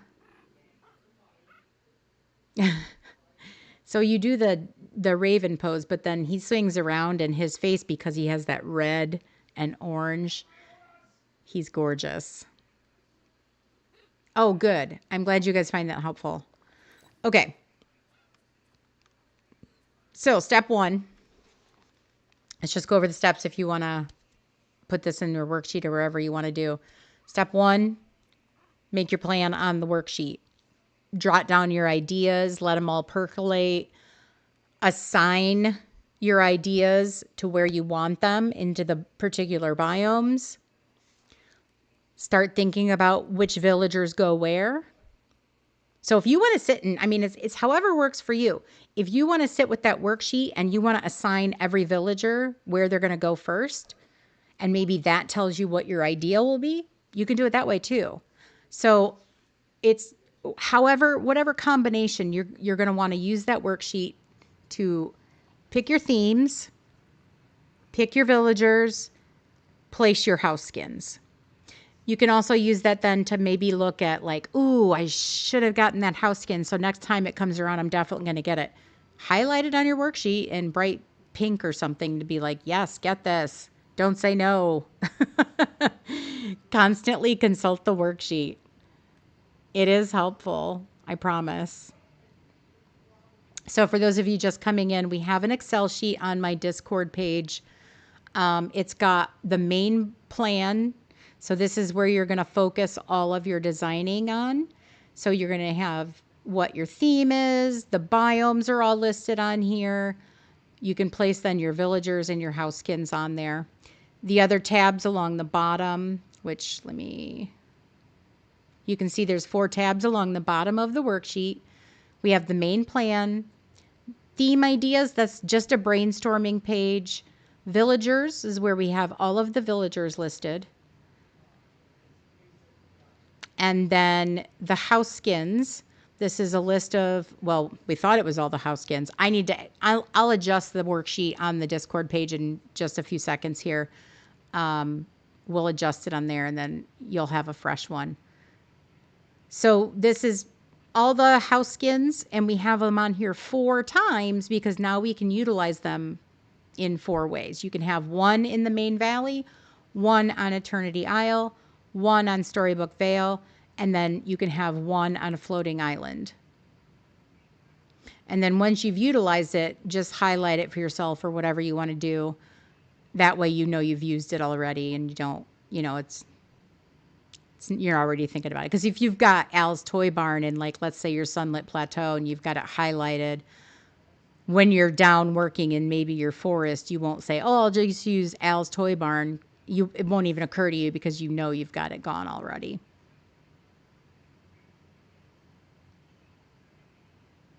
Okay, I've added the Bind Cottage. I've added those others. And one is your house. Yes, so that's going to be, I like to utilize, oh, how about we not do that? I meant to do this. Okay. Yes, so the player house I like to do last. And I'll tell you why in just a second here. I'm going to reset this. And then I'm going to put it over onto the main page for you guys so you guys will have a fresh copy of it.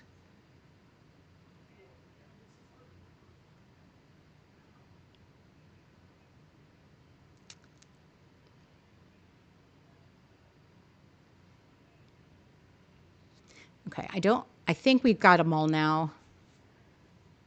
And DLV Mama, I don't know if you are lurking still. Did we get them all now?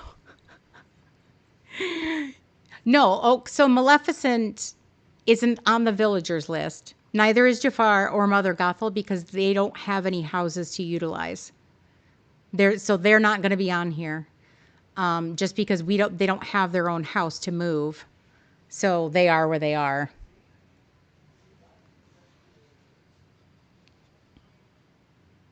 Yeah, so though they exist, but we can't necessarily, put them in a plan because there's nothing to move for them. Or Elsa. Yeah, I mean, I have Elsa on here because I was trying to manifest that she would get her own house, but we'll delete her off too. Sadness. Okay. There we go. Okay, I'm going to go ahead and save this, and then we will upload a fresh copy.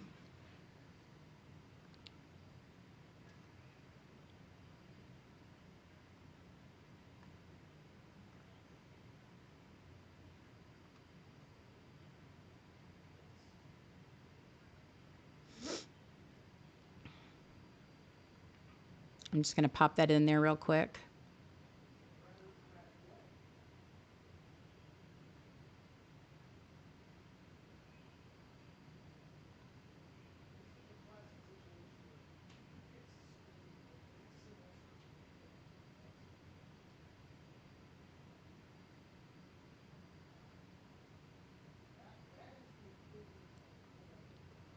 It's going to make me close it.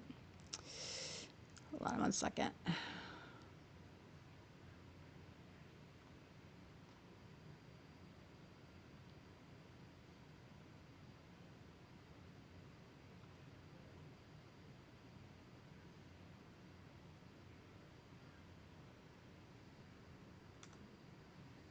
Okay.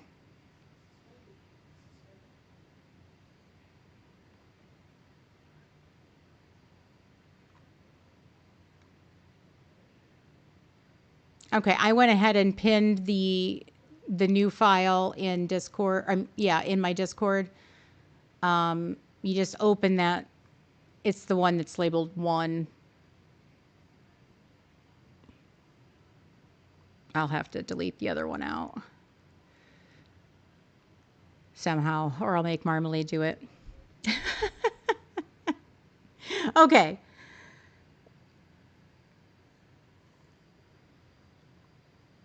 Let's go back. Okay. There I am. So step one, plan. Sit with your Excel sheet, plan out what you want to do. Think of some themes, visit other people's valleys. You know, obviously we don't want you to sit and copy everything, but taking inspiration from people is fine. I don't know a single creator who isn't thrilled when they say, you inspired me. So please take inspiration from people. You know, think of your themes, plan out your valley, etc., or eternity aisle, and then go from there. Step number 2, place your houses down once you've gotten the plan in place. Go into that biome, place down your first build of houses. Look at your color story and your trees. Figure out which trees you're going to be using and what those colors look like. Pick an appropriate path that goes with those colors. Like, I don't necessarily want to use a purple pathing in here. You know, if that makes sense, you're going to want to make sure that you're choosing a path that kind of makes sense for that biome. And then build your favorites list with all the different items you want to utilize, and then start small, one build at a time, and then go around your build and keep filling it in, filling it in, filling it in, until at the end you're just tweaking trees, bushes, placing a mushroom here and there. You're literally just tweaking at that point. So what we're going to do is, I see in chat that a lot of you are struggling with this dream snap. How about we take a look at the dream snap stuff?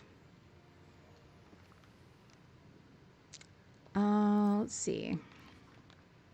We can go over to my Beanstalk Falls, or marshes, falls, marshes, fortress thing. Okay.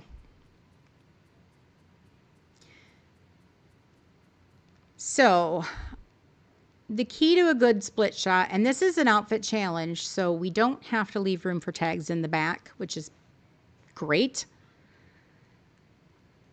The key to a good split shot is 2 distinct areas.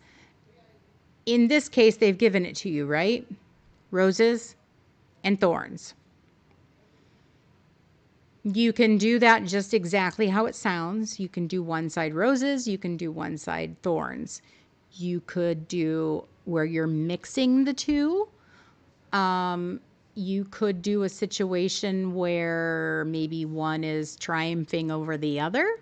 Hi, Christian, welcome in. So I think it depends on what you want to do. But let's look at the split shot. Hi, Jesse, I'm glad you're here too. And it will get no votes. Okay, then let's look at not using the new premium shop items. Let's do that. Not everybody has the moonstones for that. I get that. Or maybe you only bought one.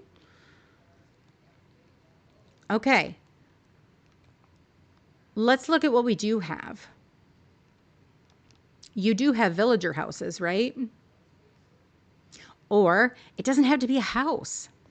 We don't have to. In fact, let's do, you know, the thing about Sleeping Beauty, a lot of it takes place in the woods, right? Let's look at doing something maybe just with nature. We all have access to that, right? So let's take a look at that. If we're looking at light and dark, basically that's what we're talking about here. Roses and thorns, light and dark, good, evil. Glinda versus Elphaba, right? Like, that's what we're talking about here. I'm going to do exactly what I would have done before, which is I'm just going to place some stuff down. So these are obviously going to play into dark. And then maybe my light is yellow. I don't have to go pink.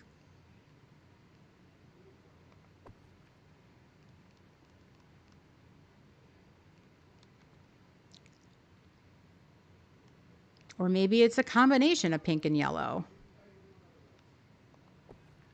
And purple and blue. Just get a color story going on, because so that is the key to a good split shot, is colors that are going to mirror. They're not going to mirror each other color wise, but they're object wise, they're going to mirror each other, but in different shades. Doesn't have to be exact either. You can see I have different shapes going on here. Or maybe I do like a really limey green tree instead of purple, or maybe I put that with the,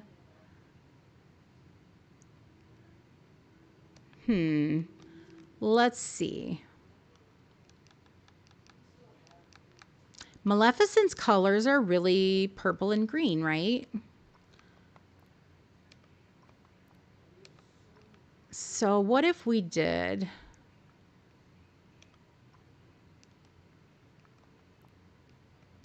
green and purple instead of this blue? Although it does look good with the ground though, doesn't it? Yeah, I like it. Okay. So yeah. Two completely different sides of the coin, right? We've got like this bright, remember it's good, it's light and dark. We're not necessarily talking actual maybe roses and thorns, although we can add that. We can add that. But first we're picking opposite colors, light, dark, light, dark. That's what we're going for. That's the overarching theme of this, is roses, thorns, light, dark, good, evil. So I'm going to pick a theme first. I like that this is really bright, and then this is definitely dark. Even the trunks are dark. So I like the colors. I'm going to have an anchor point. Now, whatever that anchor point is completely up to you. So if you don't have, maybe you don't have the Beanstalk Falls open yet, you can use something else as your anchor point. You could use maybe just, trying to think of what we could use here.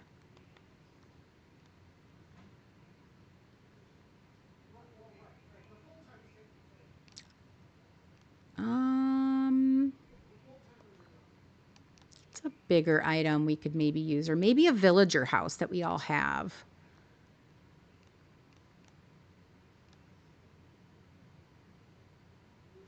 Okay, controversial.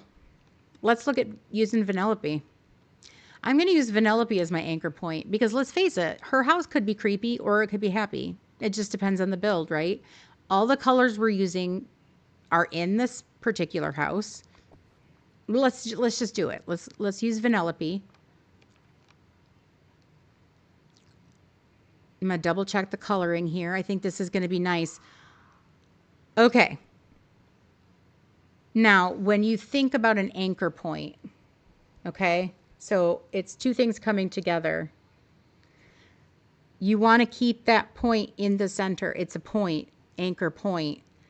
You're going to want to make your build exactly how that looks. So you want to create like a triangular function around you. You can make it curved. It's just not as easy to do. We don't have curved pathing, technically. Although we could, if you're an advanced decorator, you can do it. You can make curved pathing. But if you're not comfortable doing that, just stick to the triangle. It's the easiest shape. It's a strong shape for a reason. Let's stick with it. So if we're going for a triangle here, okay, I want to see, first of all, we're going to build a background for, oh, I might have gotten a little too close there. Leave a little bit of room. Okay. Give your anchor point the beginnings of its triangle shape. So we're going to start building it out with the largest to smallest. This tree does not want to cooperate with me. Fine. I'm not going to use you. I'll use a different shape. still going to go yellow, but I can do it like this. Okay. The thing about a good snap is it's all about perspective. We can't see except what is eye level with the camera. We're not going to take our pick from way up here. Okay, I can't see the gap. So it doesn't matter that it won't go up against the house like that. I don't need it to. I just need it to look like it does. So when I come out of camera mode, it looks like it's right up against the back of this house. It's not. By any means, it's not.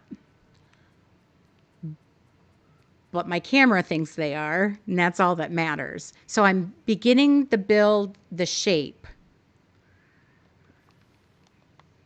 Okay.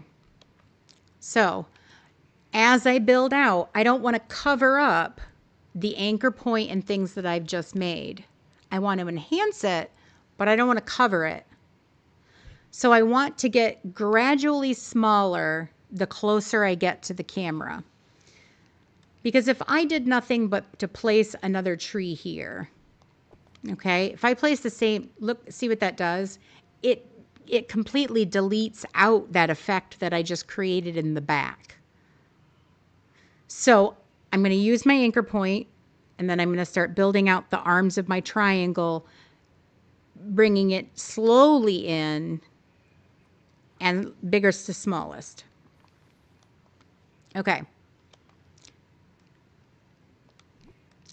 I want to do, I think, just one more of these trees.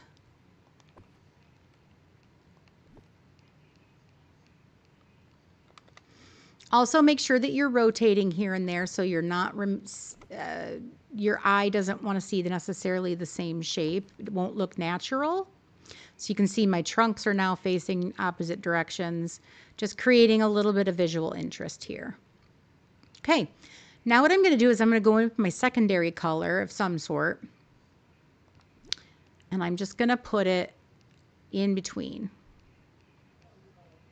Again, just building a little bit of interest and depth. This is what creates depth for your eyes. It's not the fact I can place 5 trees in a line, and technically that's depth, right? If I had a measuring tape out, 5 trees in a line creates depth. If you're talking about placing a desk, measuring from its front point to its back point creates depth. But for a camera function, depth is about varying levels of height, color. That's what's creating depth for you. Okay? So I'm going to keep going in with my other colors here and creating some depth. Okay. I don't love that that's clipping. And I want to create, I think, a little bit of matching height to this purple tree.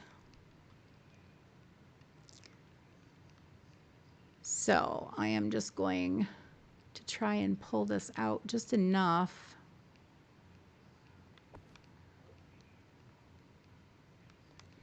And I need to find a matching kind of tall tree that would go with that one. So let's take a look at what color we could maybe add in here. Hi, Mr. Left Shark. How are you? Thong Pop, love it. I love it. Okay. I'm trying to find a tree that is a little bit taller, similar to my purple one, but not necessarily, I don't want to copy it. I want to enhance it.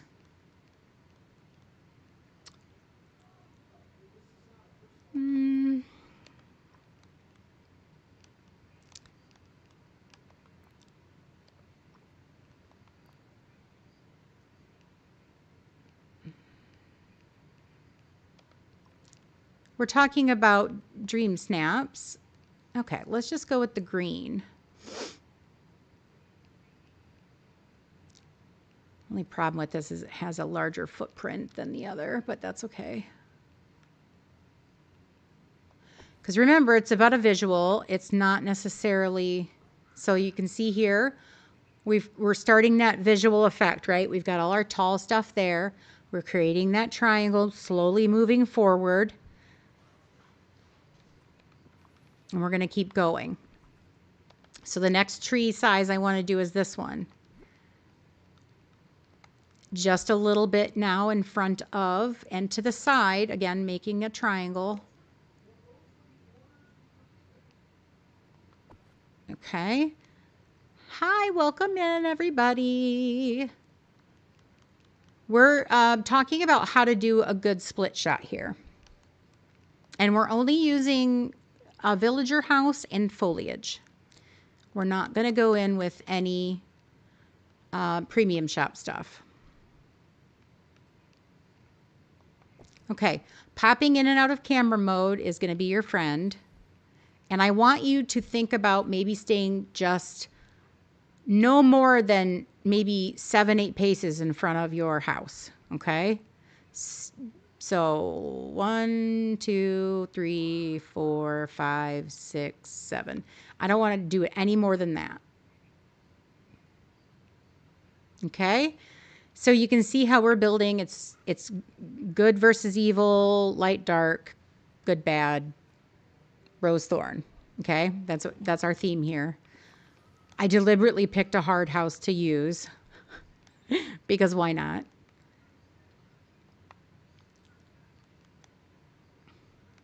And we're just going to keep using the same trees and bushes that we've been using. Yes. Yes, it would. So I will show you that in just a second here. I'm going to go ahead and place this bush at the front because we're hitting to the kind of midpoint or front point of our triangle that we're building. So I'm going to go ahead and place a large bush there. And I have to decide, am I going to use a bush or maybe, yeah, that's too big. Let's go ahead and grab, I think, the purple bush that's in underbrush.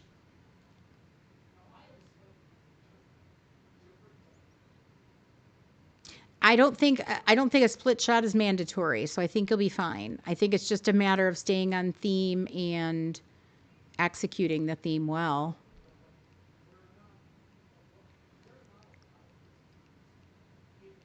Okay, now you can see this bush is a lot smaller than this one, which is fine. What I'm going to do is I'm going to put kind of a taller, another bush with it, maybe, if I left myself enough room.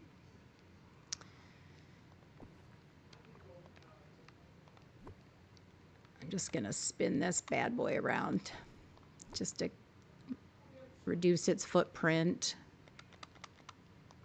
Okay.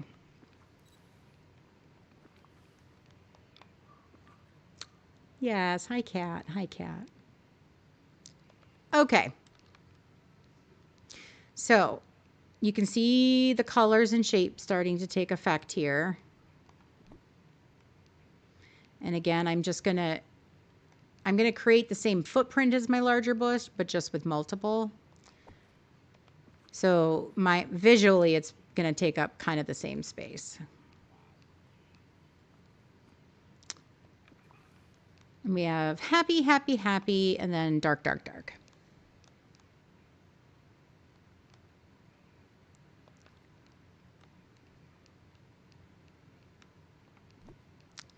And just start utilizing your copy paste function at this point and just keep building out. They say that symmetry wins the day, and that is true. So if you can continue utilizing the same shapes, in the same areas as you build your second layer here going forward, that's just a bonus.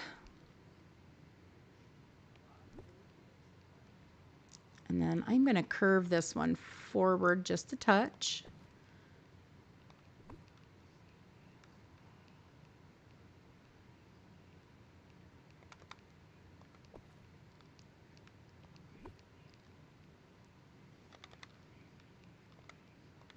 Okay, let's take a look at what we have here. Okay, so you can see my 7 paces.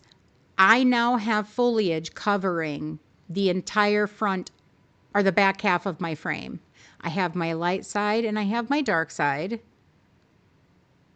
And I don't have any sky between the two, which is what you want. Okay, you want to make sure that the visual, because what happens if I'm here, I now have streaks, I now have a visual, ooh, hit myself in the face.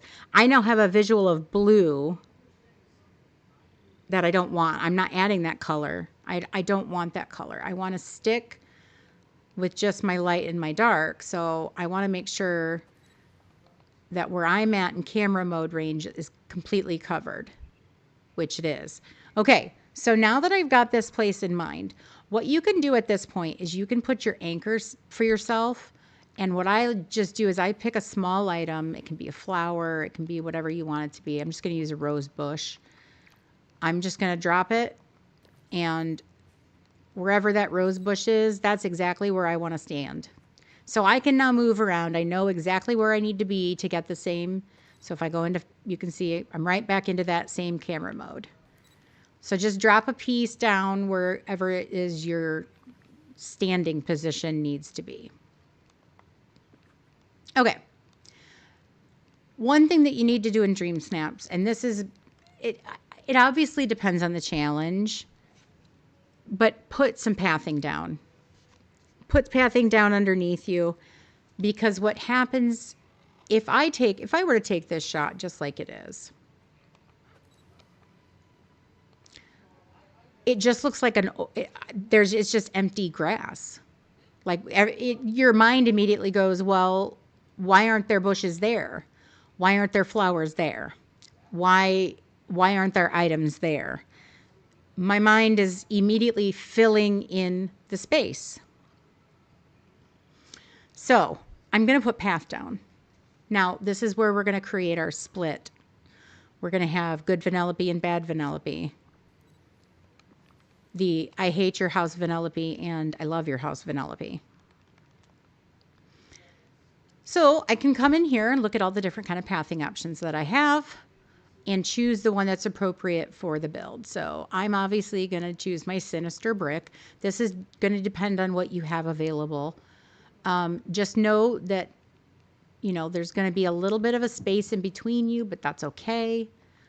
Go under the house. That's where you want your starting point to be, and then directly on either side or to the side of where you're going to be standing. You don't have to take it out a ton, but you want to fill it in enough to cover where your camera is going to be. So it looks like that's where she's walking. And then you're going to remove and go from there after that. So, and then let's just pick, I'm just going to do the brick road.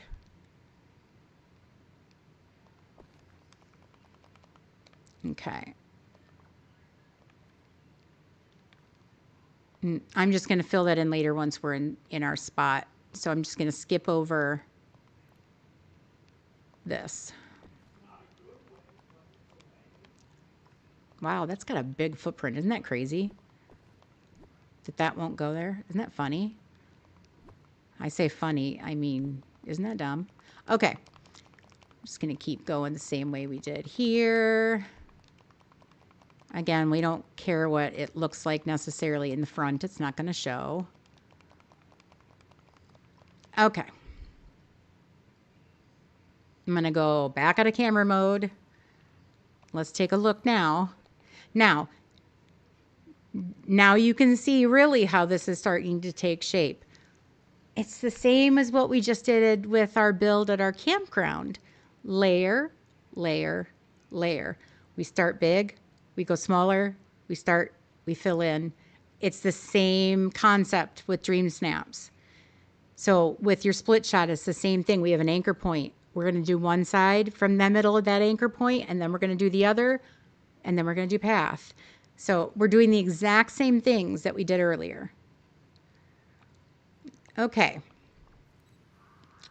So when I'm in camera mode, do I need to fix any of the path? I think I need to take the purple path out, maybe one more square.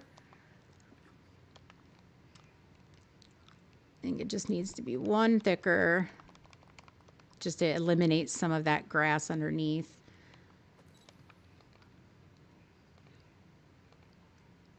Okay. And now we can start adding some detail.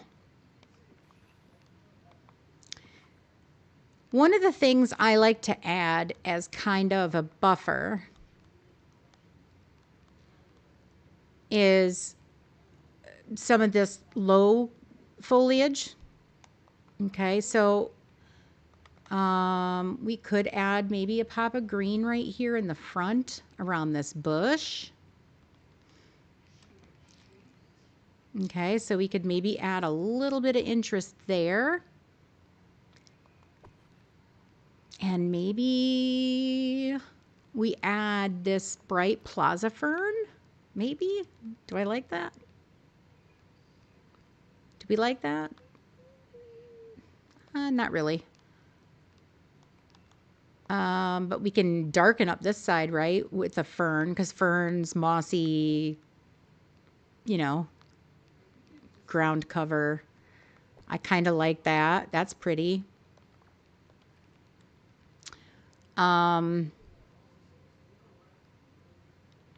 We can look at some foliage options.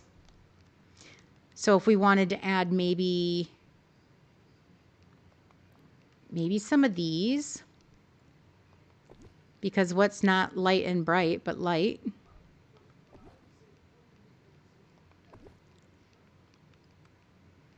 And what do we say in Decor Camp? We decorate in what? 3s, 5s, 7s, and 9s. So if I place 4 here, it's going to immediately look weird. Okay, you're going to see it. Ready? And weird. So you can see that just looks like it's off. But if I take this one away, how about not take the path away? If I take this one away, it's going to immediately, your eyes are going to relax. For some reason, that's just the way it is. Yes, dark forest vibes. Absolutely. That's what we're going for, right? It's kind of like which path would you take if you were in the forest heading to Vanellope's house? Would you go to the right or to the left? First rule about Decor Camp, we don't talk about Decor Camp.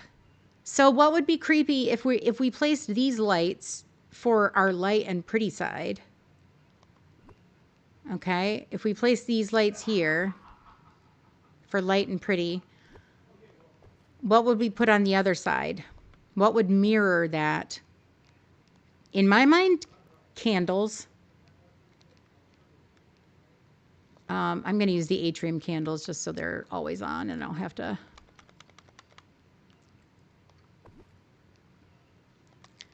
So again, we're just going to rotate things here and there to make it look just a little bit.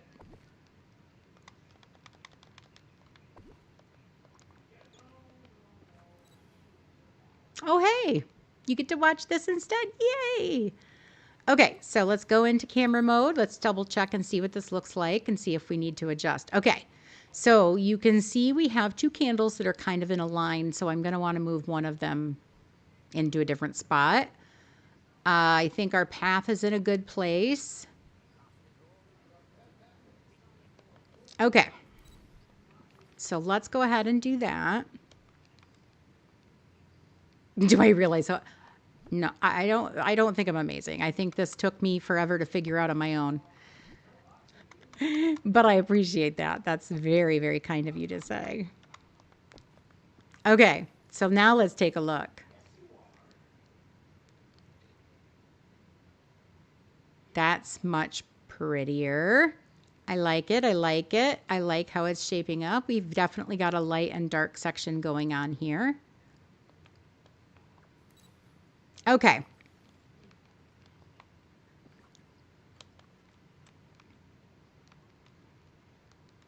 I am gonna bring this forward just a little bit, just to kind of match the vibe.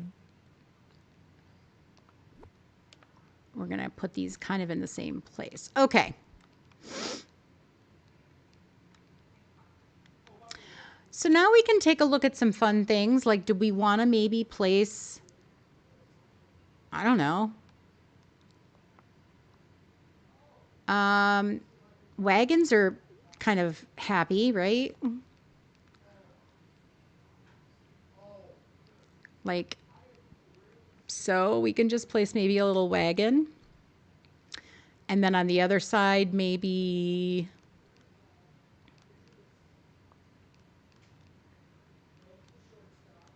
whale. Let's see. What could we place on the other side?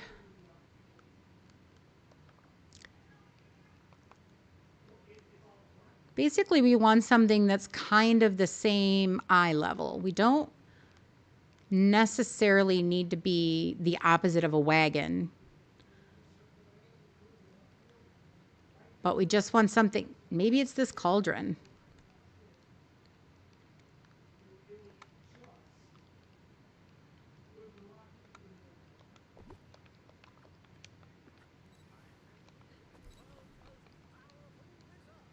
Well, the cauldron we can see. Wagon needs to be coming over a little bit.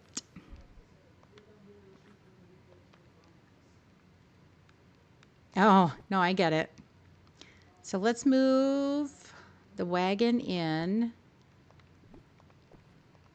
to like maybe where that light was. And then we'll just kind of spread that out like so. Go with. And again, it doesn't have to be a wagon. I was just kind of picking an item that was happy. These could obviously be villagers too. It doesn't have to be items. Those are the places that you could have your villagers standing as well. Okay. Okay, so we talk about foreground. Foreground just means what is right. So if you're looking at my head right here is in a picture frame, and this is the dream snap. The foreground means what is right here, where my hands are. That's your foreground. We're looking at a flat screen, and I think as streamers, sometimes we use terminology like foreground, background, sparkle, non-sparkle, whatever. This is what it looks like. So if you're looking at my face, and this is the frame of a dream snap, the foreground is right where my hands are.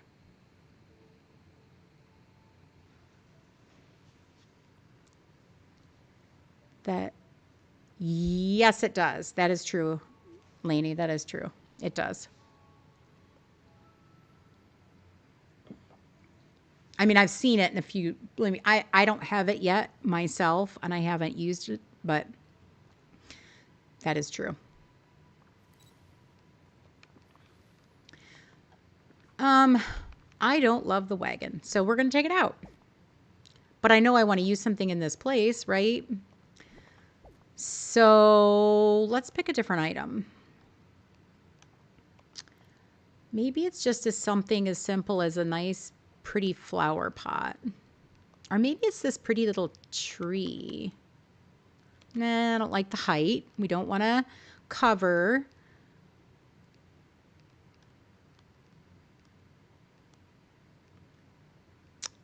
Let's see.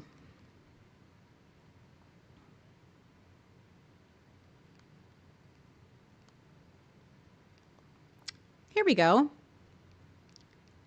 Here we go. Same shape as the, and you're going to make me move another flower, aren't you? Okay.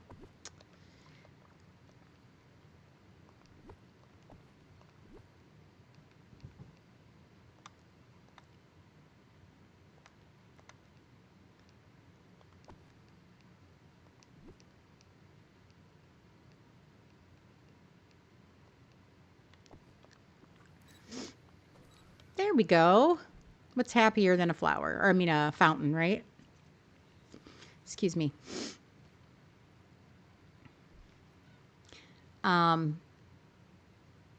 Okay, so now let's look at our foreground. There are many things you can use as foreground, and it doesn't have to be full. Like you don't have to cover every single inch of that foreground. The easiest thing to utilize if you don't have a lot of time or you just want something that is a little bit on the easier side are flower rectangles.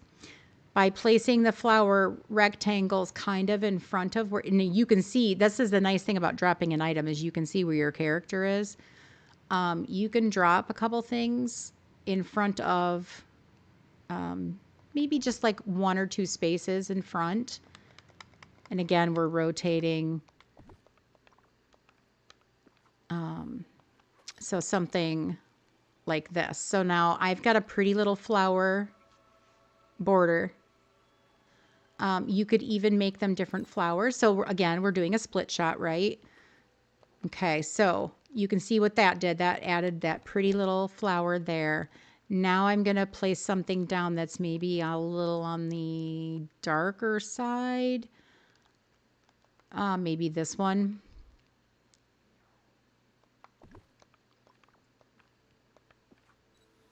Oh, I'm so sorry, Christian. So there we go. So now I've got like the Venus flytrap thing, and then I've got the pretty glowing flowers on the other side. So you can see how this is kind of coming together. Aw,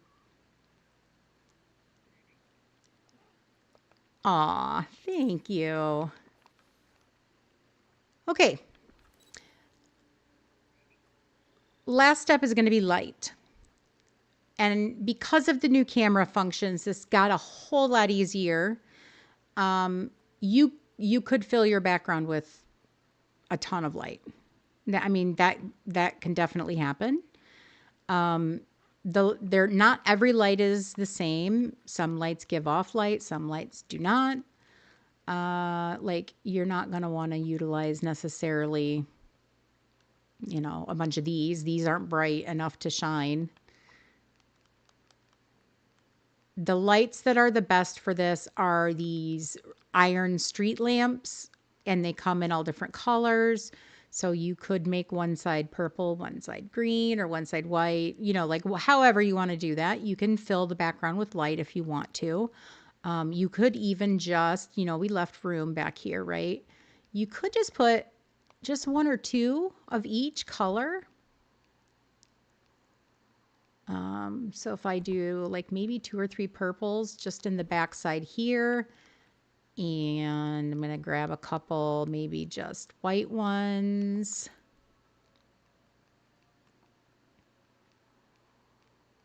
For this side. Just to kind of give it a little bit of a hue back there. Okay, so now what you're going to have to do is pick your lighting. We're not ready to take the snap by any means. We're going to play around first. Golden hour lighting is what they say is the best. Does not have to be that. Okay, it does not have to. But it is raining, so I am going to take away that first. That's the first thing I'm going to do is make it stop raining. Okay. Now, you can see I've got some pretty darn good light here.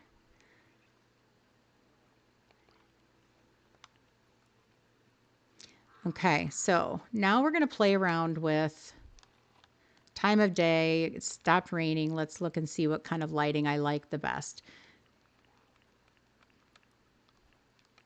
So we just get it until where we want it. Maybe it's nighttime. I don't know. However, whatever you like. But you're going to want to adjust it. I kind of like this. This is pretty. What aperture does, aperture, basically it's how much light is being allowed into a lens. Basically, it's kind of like you've seen the action of where the lens kind of does one of these numbers. Like in a movie, like they're focusing and they're doing all of that. That's aperture. It's not focus, actually. Focus is this way. Aperture is when the camera lens does this. So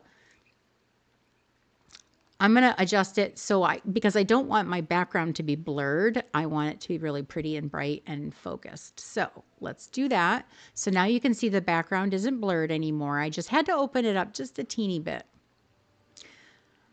Focus, really, once your aperture's in the right place and everything looks good, you shouldn't really have to mess with focus much. That's really for really up close shots is when you're going to mess with focus. Contrast, it's just what it sounds like. So if I crank this up, you're going to see all those colors almost hurt your eyes a little bit. Honestly, if you're in this particular lighting, don't crank your contrast up. It's going to turn people off of your snap rather than enhance it. So you can put it up like maybe 3, 1, 2, or 3, I would say is enough. Same with saturation. You don't want this to be too saturated because once you do that, that's when it turns neon, and you don't want to go neon unless that's what the snap is calling for. For this one, I'm just going to pop it up like maybe 1. Okay, and then brightness. I like to match my brightness in this particular mode. I like to match my brightness to about where my saturation is. So I'm going to pop my brightness up just a couple to match my saturation. So you can see my colors aren't changing. I'm literally just adding light. Vignette or vignette.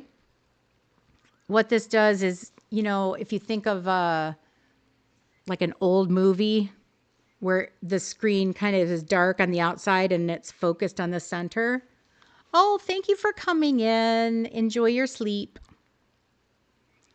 So that's what the vignette's going to do. But the first couple one that you try, you're going to see the screen actually gets brighter for a second. But then watch as I add, you're going to see the outsides kind of dim. That's what that does, okay? I mean, you could do that for outfit challenge. It can be maybe a good thing to focus on into your character.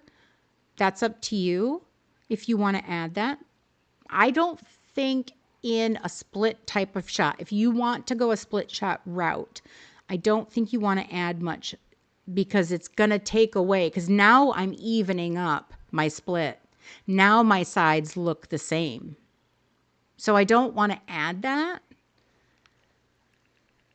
Hi, Hope. Welcome in.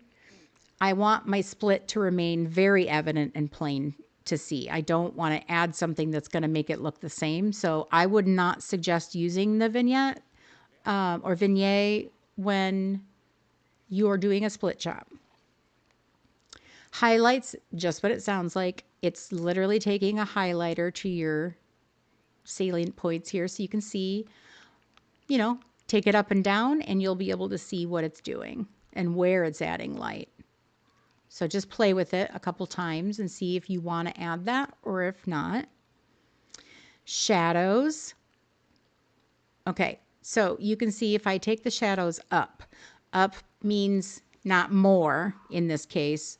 Up means less when it comes to shadows. Okay, so you can see if I add it up, it's taking away my shadows. Now, sometimes you might want to add a little shadow. You can see what adding a touch of shadow does. I don't love it in this particular snap, but you know, sometimes you can add a little bit of shadow and that can be really pretty. Character lighting is just what it sounds like. It literally, so oddly enough, this is at 0 character lighting. If I go up just 1, it's actually going to take my character lighting down before it goes back up. I don't know why, but it does. So you can see number 1 takes the character lighting down. But this will show you exactly what areas you're lighting and what you're not. Okay? So I want to highlight my character in an outfit challenge. So I'm going to add a bunch of character lighting here. I want her to glow, which she is now. Light bloom is just what it sounds like. Everything that has a light on it will brighten. So you're going to see that in the flower and Vanellope's house. Again, it's going to go down before it goes up. So you see it dims down first and then it will go back up. So it's just kind of up to you. You can play with that as you'd like. I like a little bit of light bloom just because I think it's always good to add a little bit of lighting. Okay, so this is pretty much our shot. Now, it's up to you whether you want to add a villager or not. With split shots, if you are going to add a villager, I suggest doing both sides because if you are going to add villagers, it needs to be balanced, I guess, light and dark as well. You don't have to have a villager with you. You know, if I just took this shot, ooh, hey, I just messed that up. Okay, we're just going to pretend that didn't happen. Did I just set time of day or did I reset them all?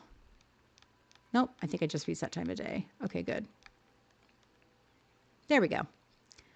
Okay. So I can just stop hanging out. Or I can just take off the villager hangout. And you can see what the shot would look like without. Very pretty, right? Well, when she doesn't look like she's high. But it's very pretty, very light and dark. This is I mean, you can see the duality of each side. Very different vibes.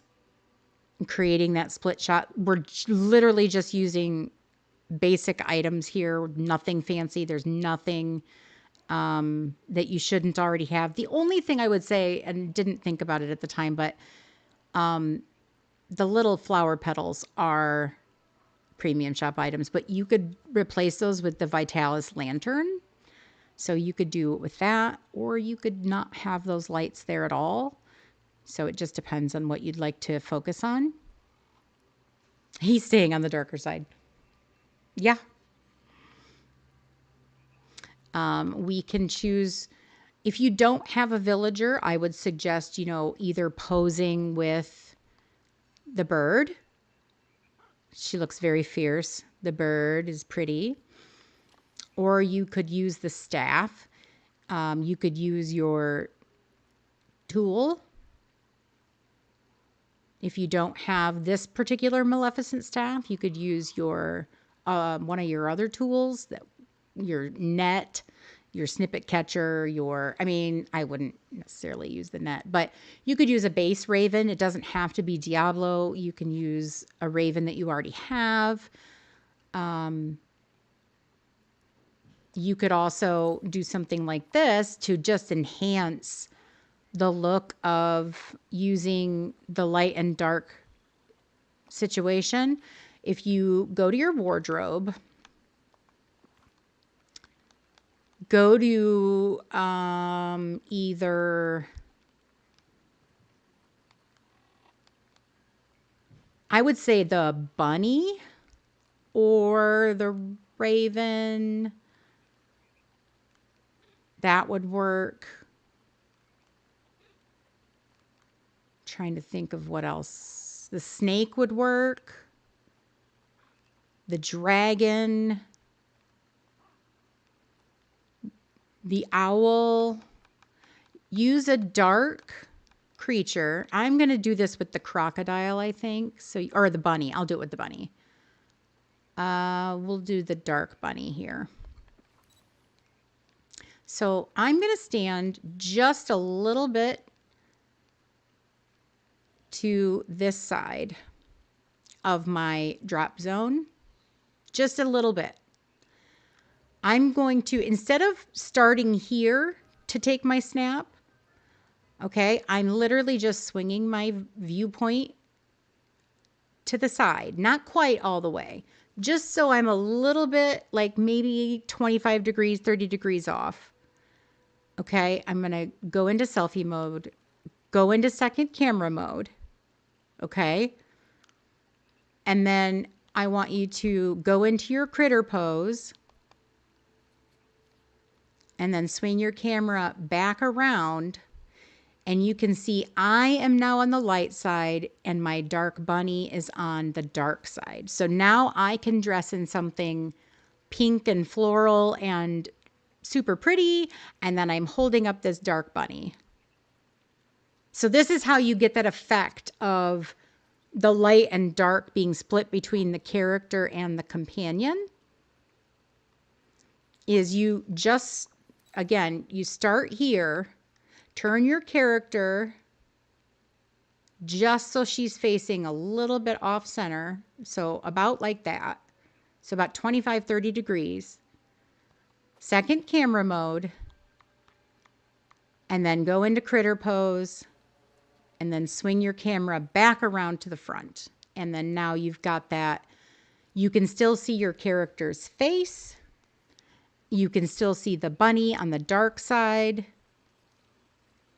Aragorn. Oh, it's Lord of the Rings.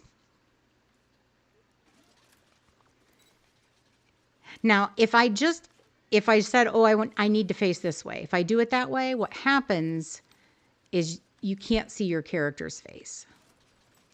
She kind of turns a little bit, but it's not as effective.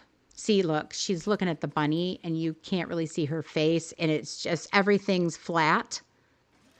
So you want to make sure that you're like kind of on this 25, like that, about like this. And then when you swing around, go into critter mode. Now she's still getting the light on her face. You can still see the beautiful smile. And you're still getting the exact same effect, only now your bunny's on the dark side and you're on the light. Any questions about that? Except, why are Merlin and Wally dancing and arguing with each other? I have questions. Exactly. No, they're just hanging out. I don't really have any villagers over here right now except for Alice and, let's see, Aurora, Alice, Aladdin and Jasmine randomly, and the Cheshire Cat. Everybody, there's no other villagers over here.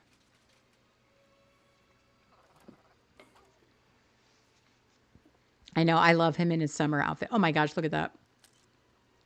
Okay, I'm not submitting it, but isn't this hilarious? Merlin's gone dark.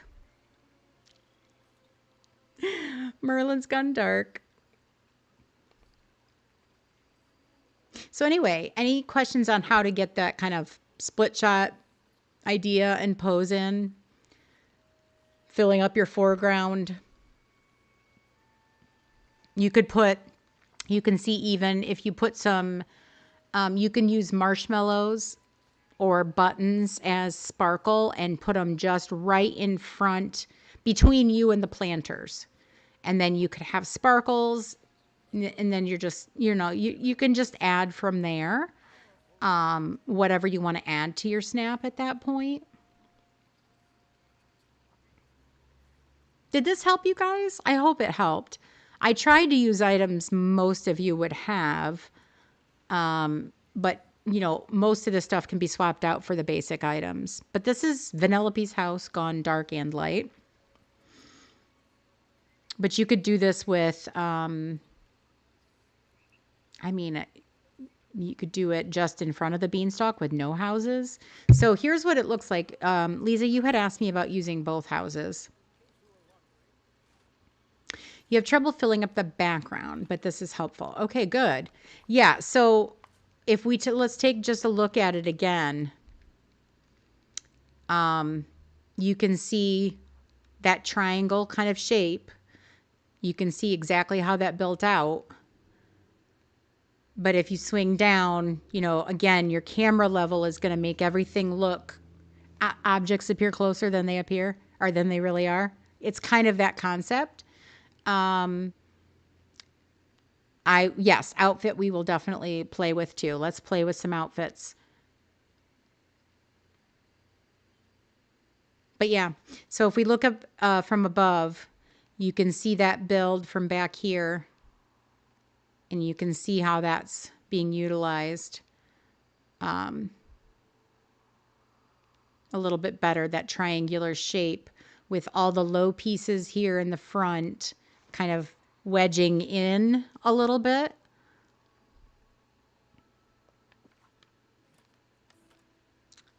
And again, you know, place your marker down about 5 to 7 spaces, you know, in front, and then you can leave a space between you and then your foreground drop. And you don't have to use planters. You could just remove the pathing at that point. So as of where that marker is, and what you can do is you can just utilize base game flowers. So I chucked a bunch of flowers. You can see earlier, I was playing around with that, trying to figure out what I wanted to utilize. So if we even took a look at that, let's say we're not going to use these, or you don't have them, or you don't want to craft them, don't have the materials to use. What I'm going to do is just remove that section of pathing right at that exact same point. So leaving a space between myself, and then pick just some flowers that you want to use. So let's just say I want to use maybe just nothing but pink. And again, rotate them here and there just so they're not all facing the exact same way.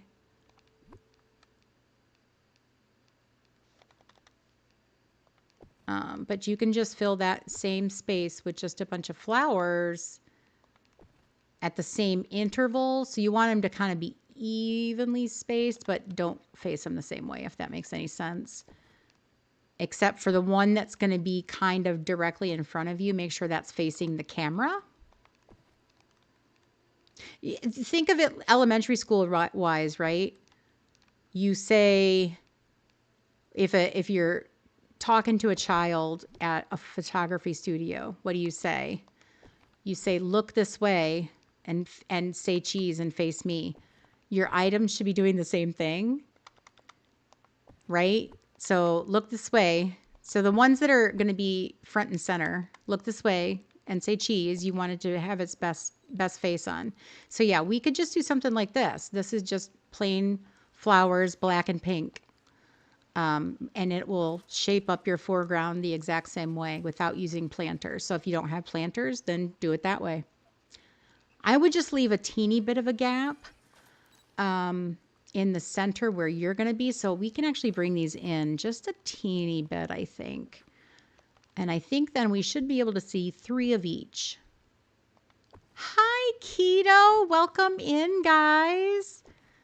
We're building, we're talking about how to do a split shot and how to do it with base game items, maybe just utilizing, you know, and how to kind of, regardless of what you're utilizing, what you're doing. But thank you guys so much. Welcome in, welcome in. Oh, I see Chill. I see, let's see, who else do we see? I see a bunch of people. Welcome in, welcome in. Topher. Hi. How was stream? Did you have fun? You all came to camp. Yes.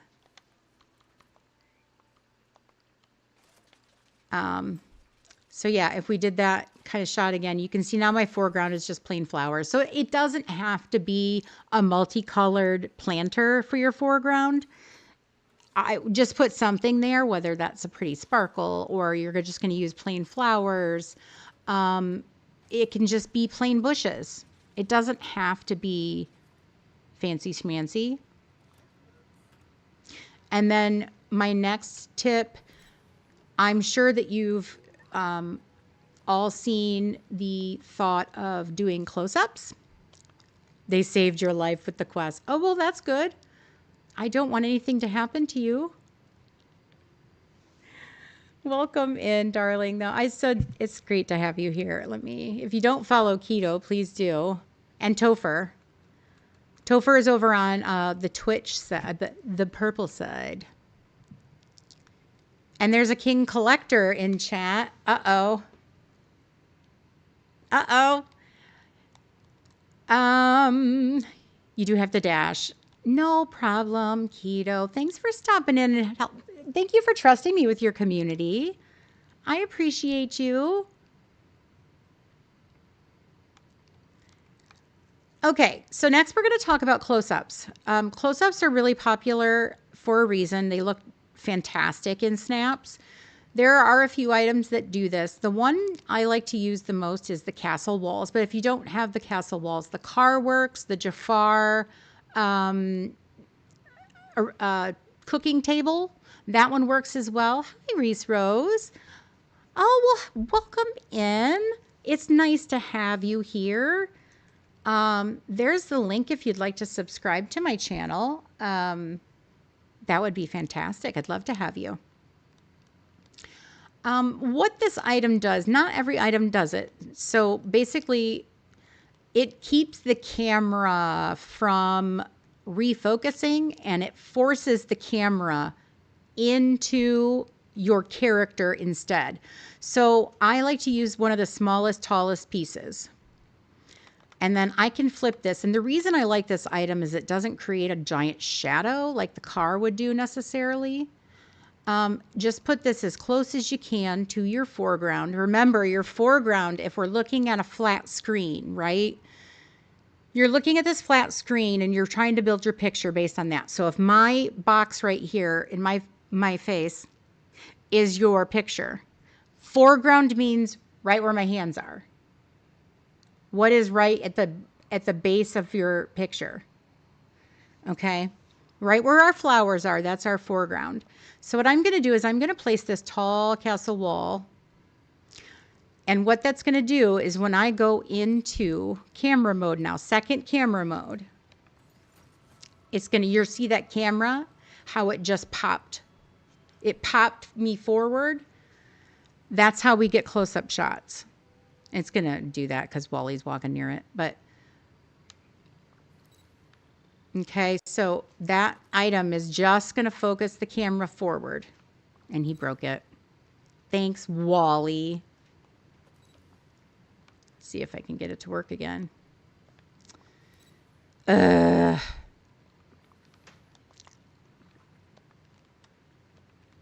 Sometimes it does this. I just grab another piece and take this one out. It's like the game's like, oh, it's not that piece anymore. Okay, fine. Okay, so now I have my close-up shot. Now we can play with our settings. Now I can hold my raven. I can hold my, I'm going to hold my accessory, or let's just hold this. Whatever you're posing with, do that. I like Maleficent's staff. Okay, so now here's where your focus and aperture are going to come into play more. Again, choose your time of day based on whatever kind of lighting you want.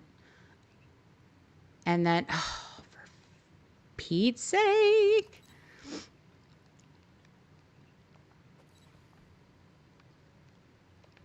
For some reason, that just keeps breaking on me. Anyway, what that item does is it focuses the camera forward. That's when your aperture setting and your focus settings are going to come into play more. Okay. So once you get those settings to where you want them, and provided things are working for you. Okay. At any rate, once you get it into place, then play with your settings. Yeah, so decor camps, they're just what they sound like. I just give little tips and tricks. And I'm going to kind of touch on what we went over already in just a second here, but we're going to look at, we're probably going to go over a little bit. Yeah. I didn't expect to get into dream snaps today, but there we are. So anyway, when you use the close-up function, that's when your aperture and focus settings are going to come into play more, because that's going to focus not only your background, but your focus is going to keep your character from looking blurry. Okay, so you're going to want to play with those. Hi, Macklin. Welcome in. Okay, so Lisa, before I forget, you had asked me if it works with two houses, the whole triangle function. It does. So I will show you. I actually did that in my snap this week. This is my snap.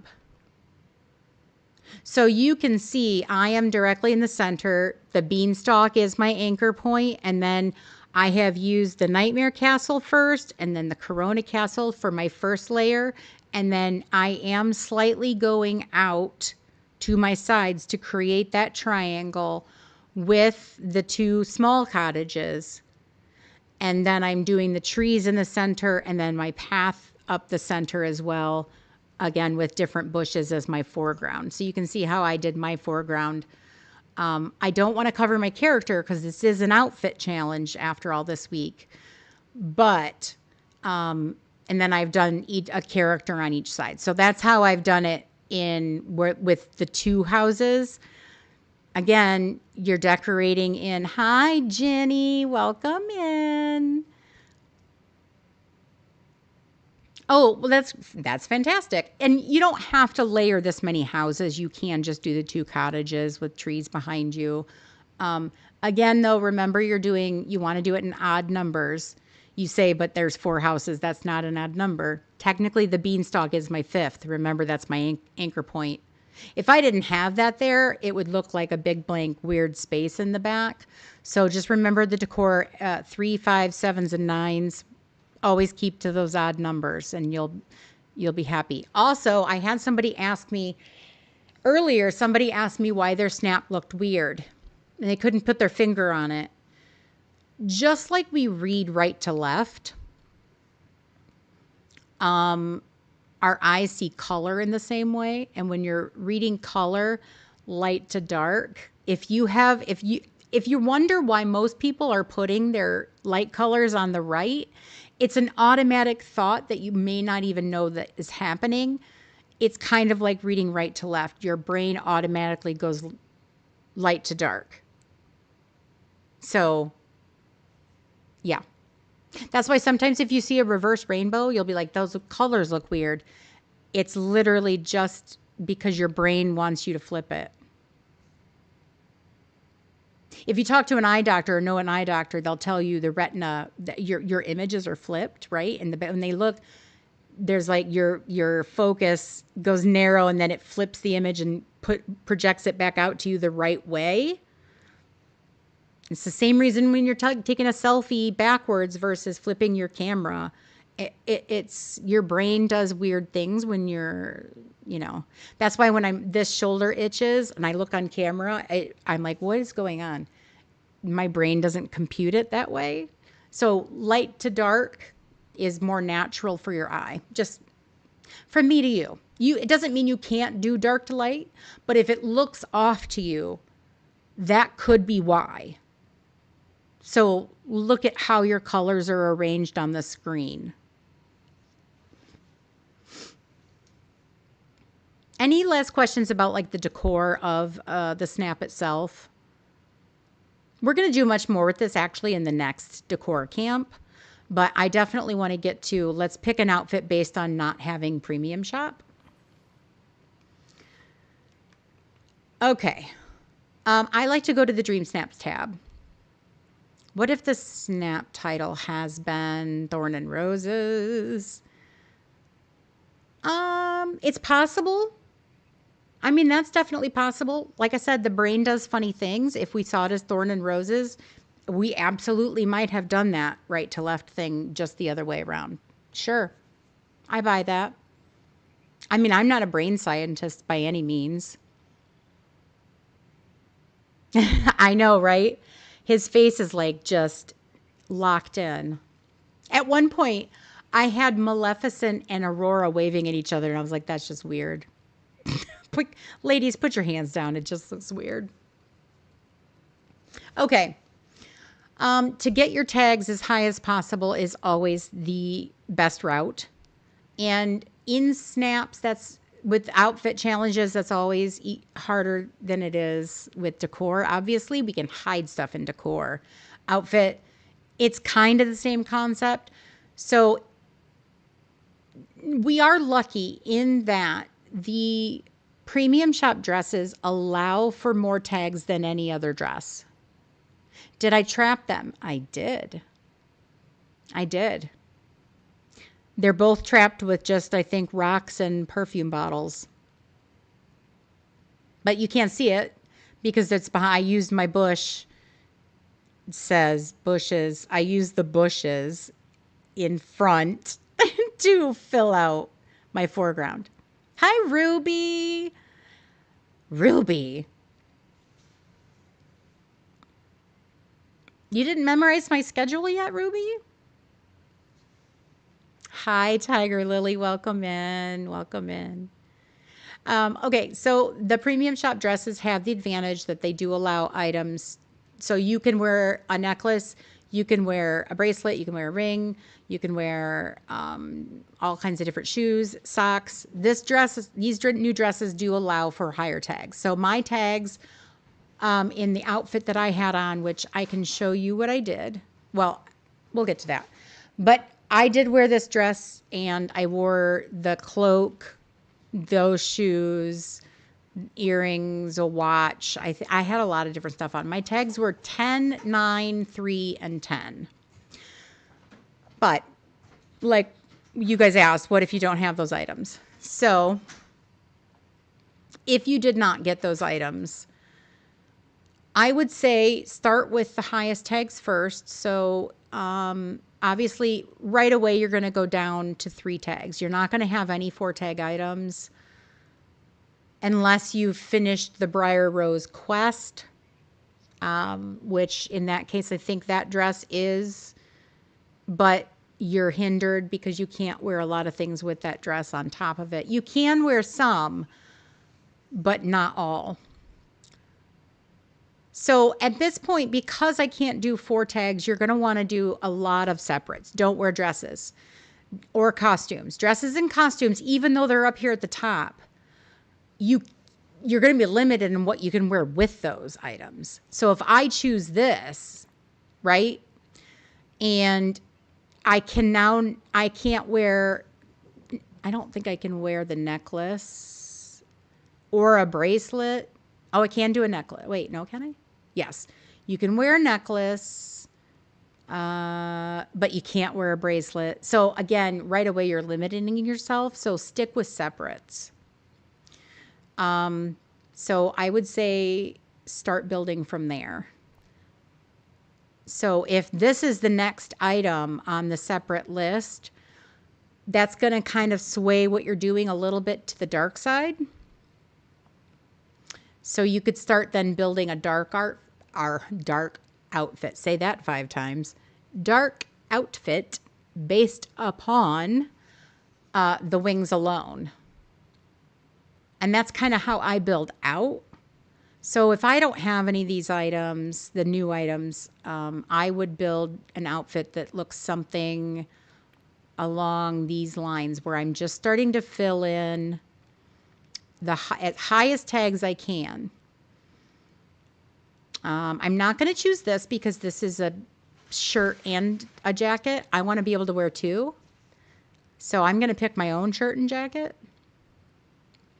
I can wear something on my head. And this isn't my final outfit, okay? We're just picking things. Pants.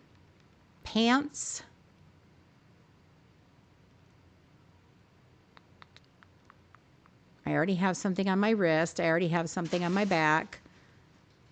I can wear socks under the pants, so that's good. We can put the socks on.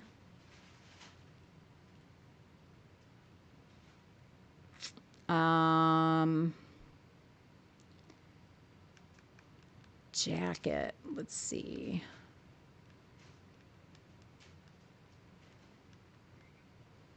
If I wear the turtleneck, it takes off the necklace, so I don't want to do that. I can wear this jacket, and then let's pop a shirt underneath. And again, this looks hideous. We're not done. This is just how my process works and how I build it out. Let's see. What am I not wearing? I don't have anything on my fingers or my face. I need some sort of like glasses or face piece. So let's put something on my face. And I need a ring of some sort or hands, gloves. Okay. So now if I took this picture, I'm just checking tags, right?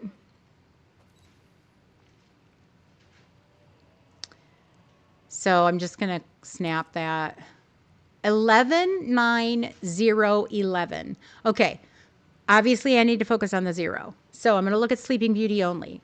I am not going to go under the Dream Snap tab at this point because it doesn't matter about the other tags. I'm only worried about Sleeping Beauty items. So I'm going to go under All, and then I'm going to refine my search to just Sleeping Beauty.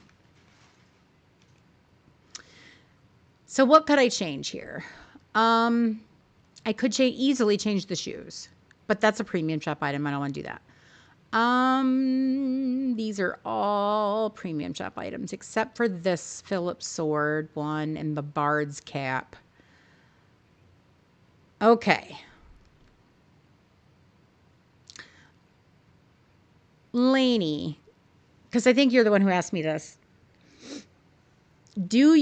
Are you completing the Sleeping Beauty quests, or do you not have the DLC at all? So do we want to look at non-DLC items and just base game? Because that'll depend on, you only had the shield and Bard's cap, so you use the shield, right? Yep, that's exactly what you want to do. You didn't get the bundle.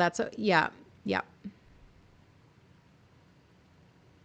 Tiger Lily, do you have the shield from the questing?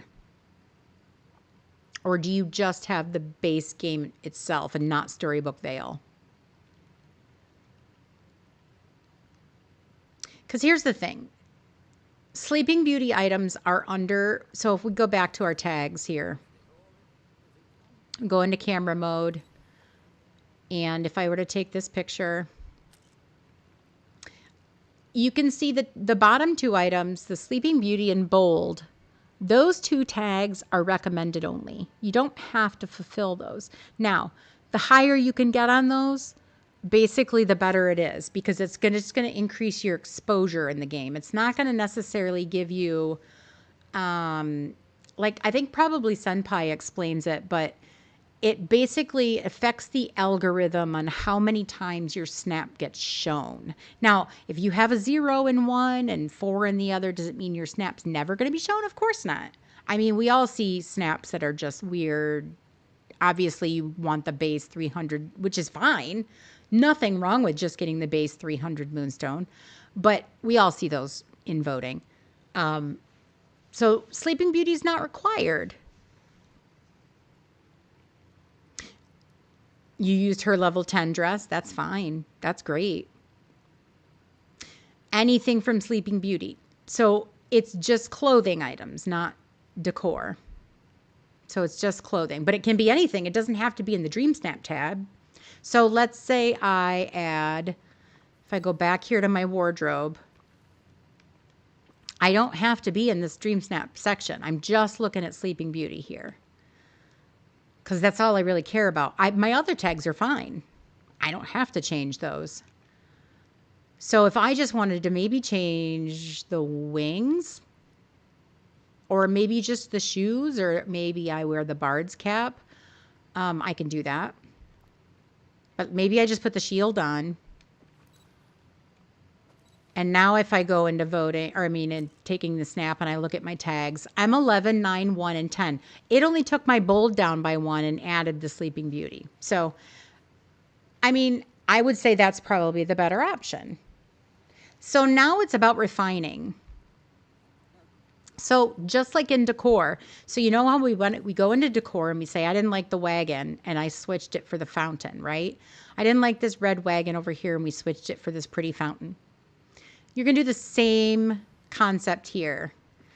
What I like to do is go back up to the Dream Snap tab. Now, if you see there at the bottom of the screen, right near my border, and I apologize that the border is a little bit over it, but you see I can hit close, I can sort items and mark items. I'm going to go to sort.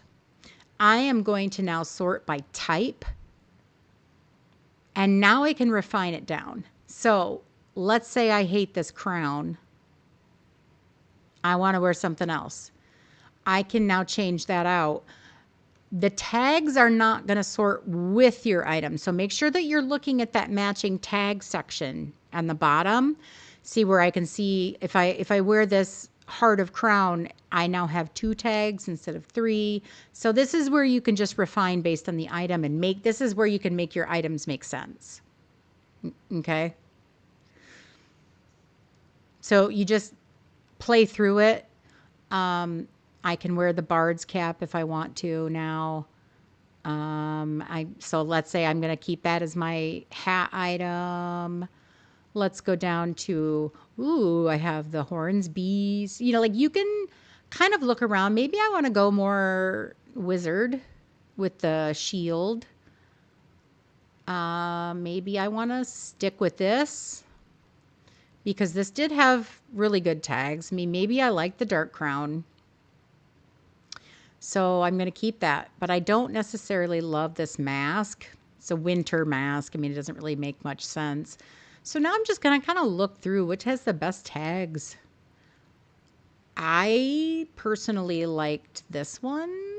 I think it's pretty fierce and I think it pops your eye out a little bit. Well, that sounds wrong. However, this one has more tags. The glasses don't have any this week. So I think, you know, just refine it down and then make your outfit make sense. Keep coming in and out of camera mode, checking your tags. My earrings have 3 tags, but I don't like them with this outfit. So I'm going to switch them to something maybe a little bit more, like maybe this one. It's a little fiercer. It goes with the crown, right?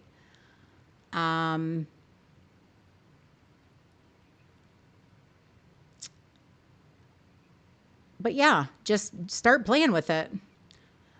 If you wear a necklace, pick your best tagged necklace because you can then do what I'm about to show you. But so pick a necklace. Look, we have this one on right now and it has 3 tags. I can now see scarves and headphones can be worn with a necklace. So I can now put a scarf on if I wanted. I mean, it looks weird, but I could wear this black one. I can make this black one blend in with my shirt. So let's say I'm going to keep that. Let's refine this top down a little bit. Let's see. I currently have 3 tags, I think, in the jacket, I think. So if we pick a different jacket,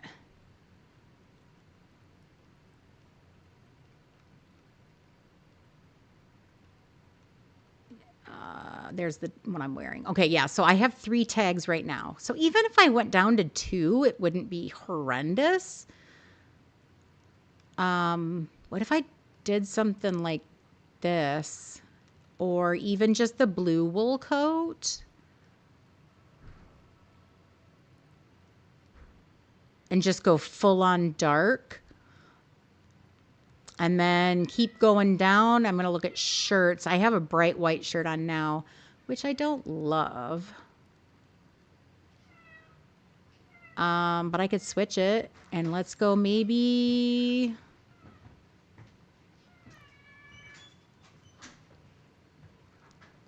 Can I wear this underneath it? I can. See, now the scarf is kind of blending in. So now even though I lost a tag earlier, I'm gaining a tag by adding the scarf. Okay, so there's that. Okay, so I like the pants. The pants are fine. They're not going to be that bad. They're just pants.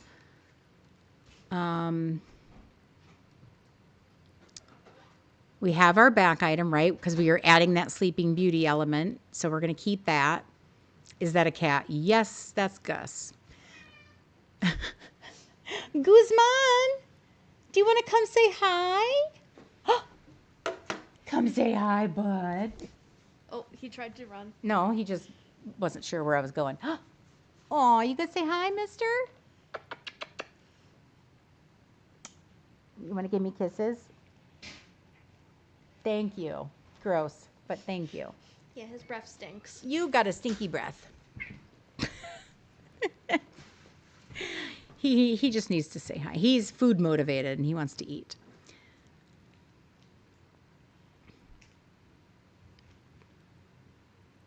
You kind of got to do laundry today. You know, that's okay. Hi, Gems. Hi, Megan. Hi, everybody. If I missed you coming in. Okay, so, I mean, this outfit, it looks pretty good. The only thing I don't love is maybe, okay, so the gloves have 2 tags. This ring has 3. So we're definitely going to switch that. That was she's home. And Mr. Jam's home, actually. M's home. She can get on and mod now. She's napping. She's not allowed to nap. Nap? You're 21. What do you mean you need to nap? Can I say that to you next time you want a nap? When's the last time I had a nap? Mm-hmm. Like yesterday? No. Okay, I want to change these glasses. I don't like them. I feel like it's ruining our dark vibe. What do you guys think? Ruining the dark vibe? It's ruining the dark vibe.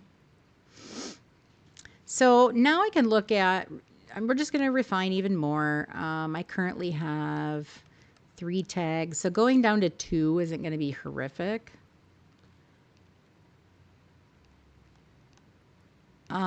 Let's see.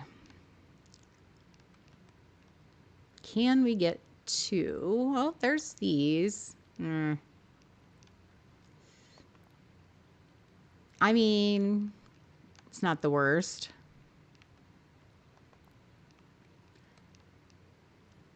She can be a little hipster, right? We can do this one.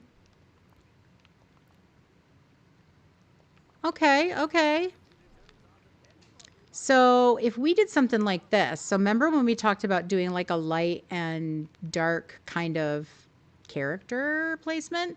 So again, I'm going to stand a little bit to the proper side of our marker point and about like there, just a little bit off center, about 25 degrees, maybe 30 degrees. Focus into second camera mode. Grab your critter, which I probably should have changed it to a white one, but whatever. And then swing around. And then we can now play with, I'm going to make it sunny. Take off the rain. I'm going to blame it on the rain. Okay. And then we can now play with our aperture, making sure everything is focused. And now I have this really pretty up close dark shot. And then just start playing with your color, saturation, brightness. Be careful when you're this close. So if you're doing a close-up shot, about using too much saturation and contrast because it's in your face, right? That's a close-up shot. So yeah, character bloom. Anyhow, but yeah. Does that help though with the outfit, about how I choose an outfit if I don't have a particular or like a particular item? Let's put it that way. Could even do the Pegasus in this case, a little bit off center.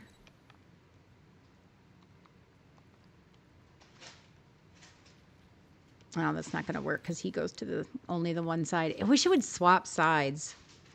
It's annoying. I think it's just the Crocs and the bunnies. that do it properly. Let's use a crocodile. We'll use Captain Hook. Okay, so a little bit off center. And then we're going to go here. So now I'm on the dark side and the croc's on the light side. I mean, we obviously would have to fix our pathing. But yeah. I like how the Forgotten and Merlin are kind of like in the wrong spots.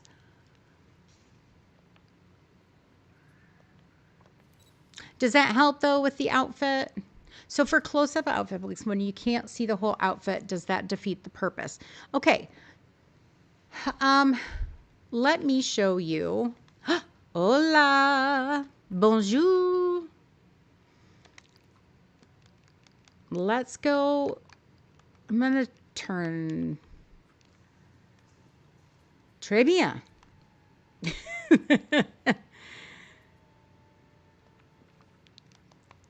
Okay.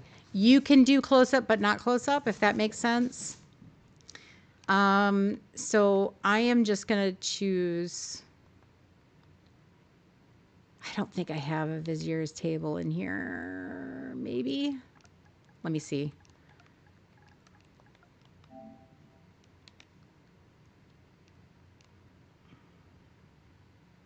I don't.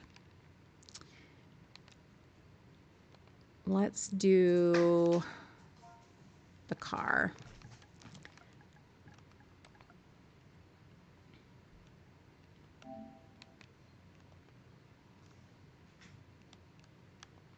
Okay, so Oswald's car does the close-up trick as well.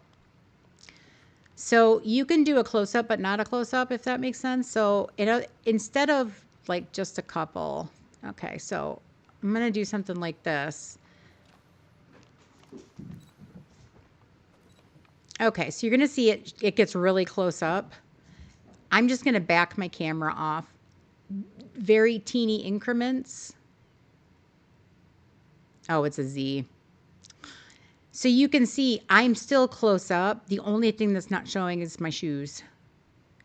So I would say in outfit challenges, you can do a close up, but without doing like a super close up, if that makes sense. It keeps breaking on me. It works, but when it does this, you guys have to restart. You have to constantly pick up and keep placing the item down. Yeah, so just when you go into the close-up mode, just ever so slightly move your camera angle back away from you. So I'm super close up, and then I'm just going to bite teeny increments, move it back until the only thing I can't see is my shoes. There. So I'm technically doing a close-up shot, but you can still see my whole outfit. I mean, you can still tell exactly what I'm wearing. Does that help? And I've not seen that hurts anybody as long as you are showing, I would say 90% of what you have on in an outfit challenge, you're good. I don't really see anybody skipping pictures in any kind of voting except selfies, because no, don't take a selfie ever in an outfit challenge. I mean, here's the way I put it. Okay? Here's the way I put it. We all have video FaceTime feeds, right? If you are in a dressing room at a clothing store and you're calling your best friend to say, look at this outfit. And you say, what do you think of these pants? What's your friend going to say? They're going to say, move the camera down, moron. I can't see you. Right? You've got to show what you're wearing. You can't ask your friend on FaceTime what you're wearing if you're not showing your outfit. So don't go into selfie mode ever for outfit challenges. Yes, you can take a step back too. That's absolutely true as well. No, exactly. What pants? You got to take that step back. But like I said, we'll do a lot more with Dream Snaps at our next decor camp as well. My schedule is posted in my YouTube posts. It's also in Discord under announcements. So my July schedule has already been posted. And, you know, the next one, we're going to focus on nothing but Dream Snaps. Because there's a lot of things I think people are making mistakes with decor snap challenges too. Like, raise your hand if you didn't know that tagged items only count once. Like, I'm sure I know that there are people that didn't know that, because I see them in voting. Like right now with our pirate submission, they'll have like 9 of the same lantern, and I'm like, those aren't counting for you like you think they are. It's not working the way you think it is. Let me pop, if you haven't joined the Discord yet, there's the Discord link for that. Okay, I want to go over really quickly what we talked about today for those of you who came in maybe with keto or came in late. On my Discord page, under the heading Decor Camp, you never knew that till recently. Exactly. So I'm going to go ahead and share my screen. My screen's going to go black here for just a second. I apologize in advance.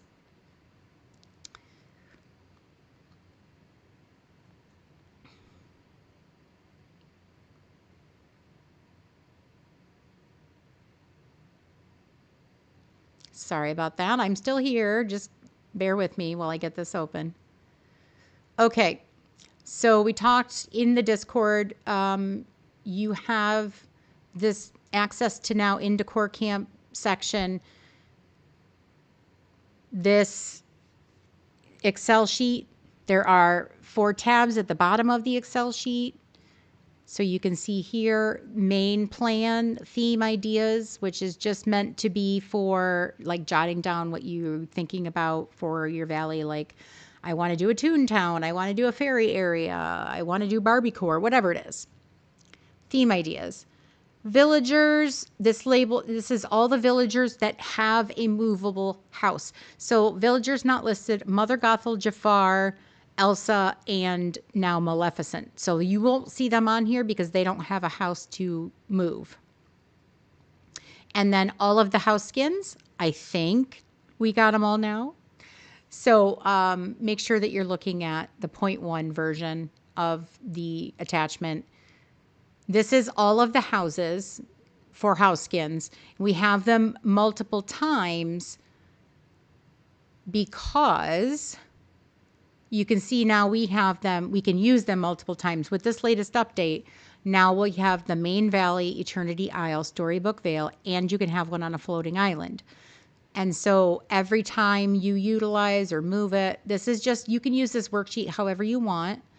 You know, if you watch the stream back, you'll be able to see how I showed you how to use it, my way of using it, and so forth. This is just a planning tool for those of us with busy lives where you might be thinking of something, you get interrupted by a kid or life, phone call, work, whatever, and you want to remember what you were doing. This is helpful in that way too.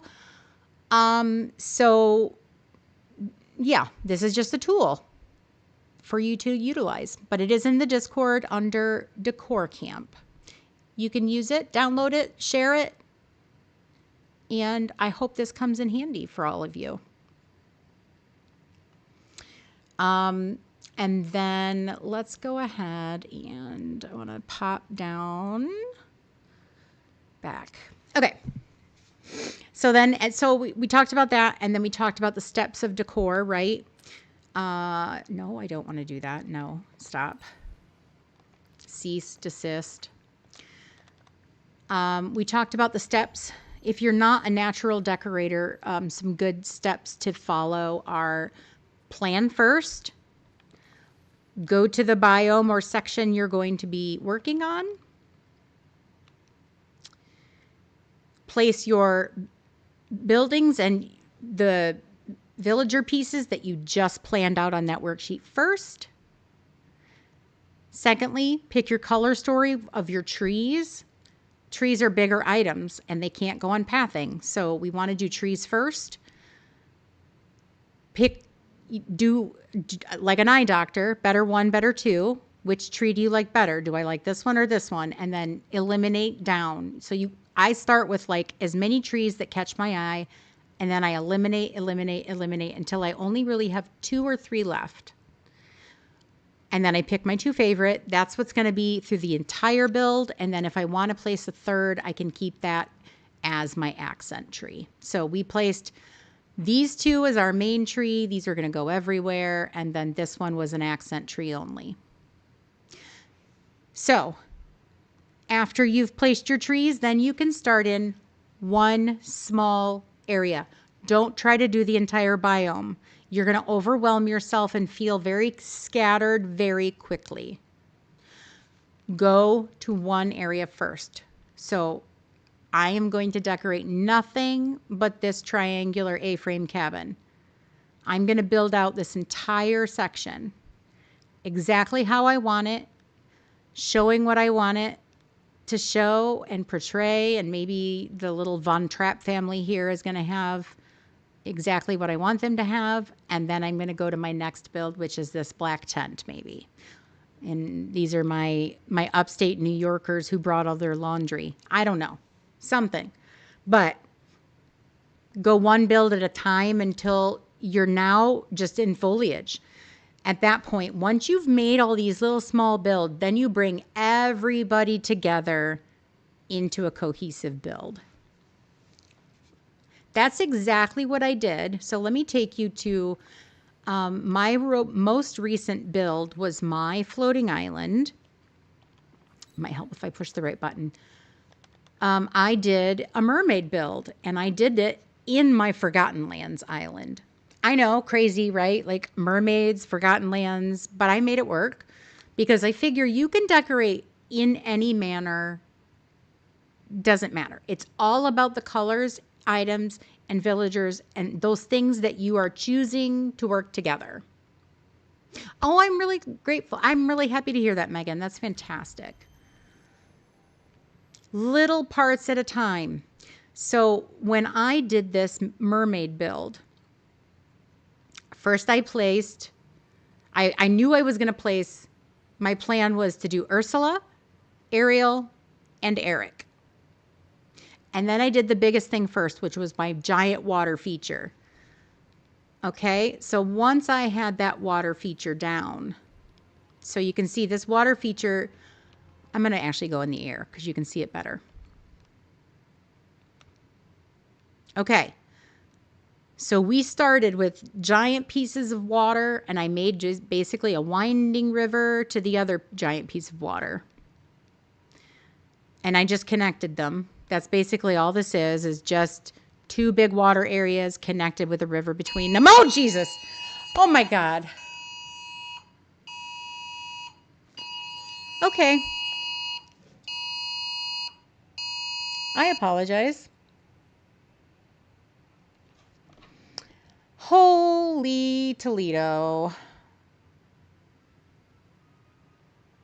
Holy Toledo. Did that scare me?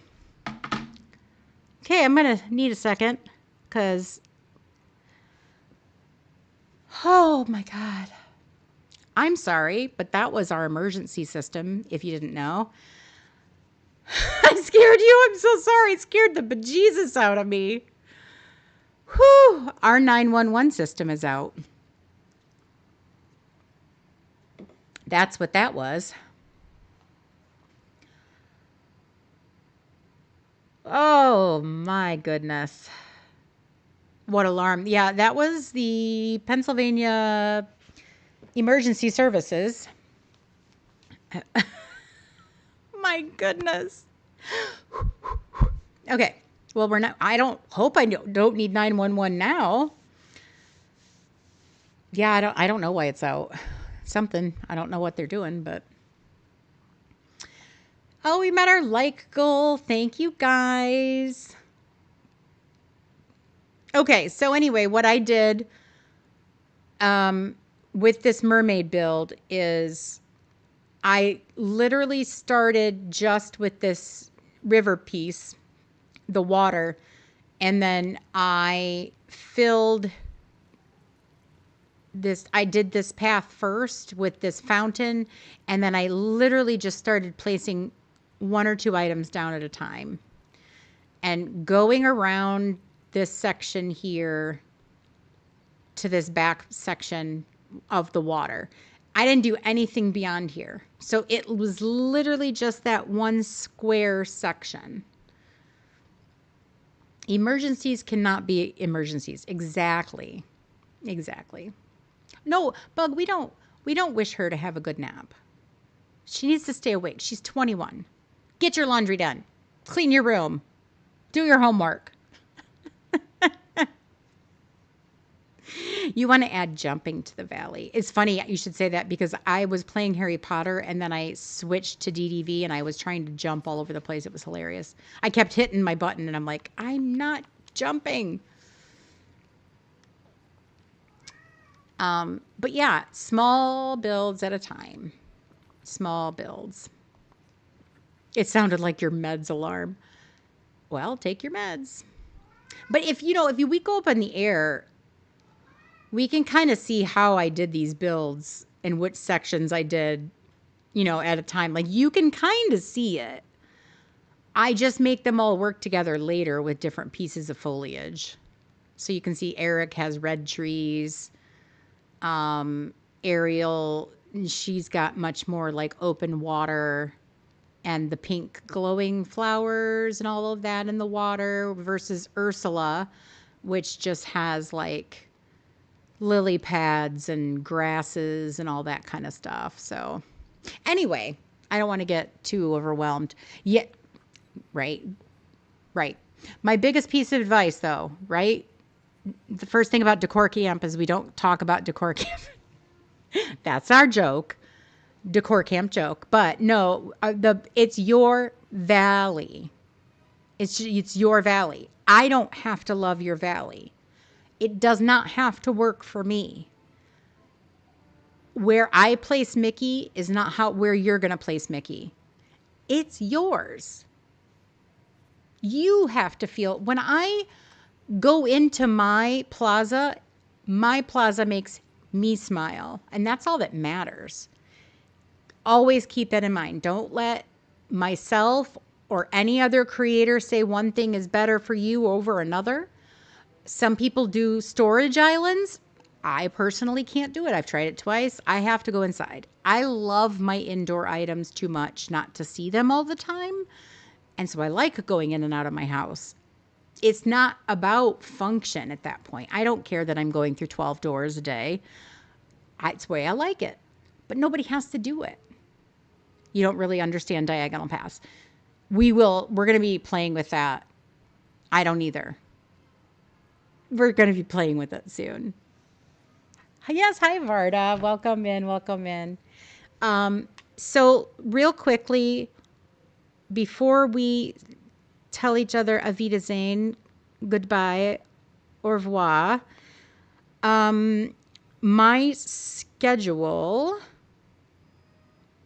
let me pull that up. Maybe, if I can. Okay, so my July schedule. We're going to be playing Storybook Vale stuff and doing all kinds of stuff on Sunday. So Sunday is 3 p.m. to 6 p.m. Eastern. Wednesdays, I do Hogwarts Legacy. So if you like Hogwarts Legacy and want to join me for that, I more than welcome to join in. I do Hogwarts Legacy in kind of an instructional manner. I mean, we still have fun. Don't get me wrong. We're still playing the game. We're just going to do it in a, hey, by the way, if you go around this corner, there's a chest or there's a page here. I don't know if you knew this, but if you fight this way, it's quicker. I've played the game multiple times and kind of plan it out. There is a special members only stream, and that will be this coming Tuesday at 3 p.m.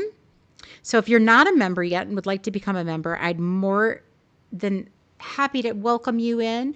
We have a really secret, fun, members only project going on that we're going to continue on our members only stream. If you know, you know. So yeah, I'm excited about that.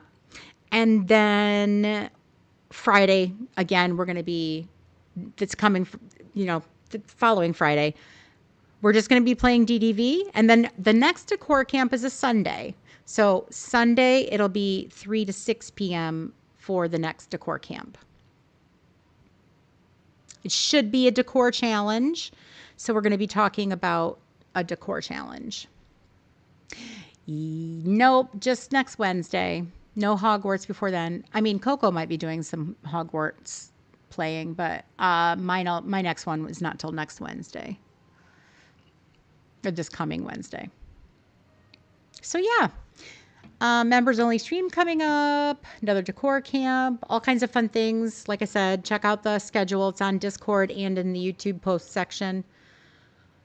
Love to have you guys though. Love you, love you, love you.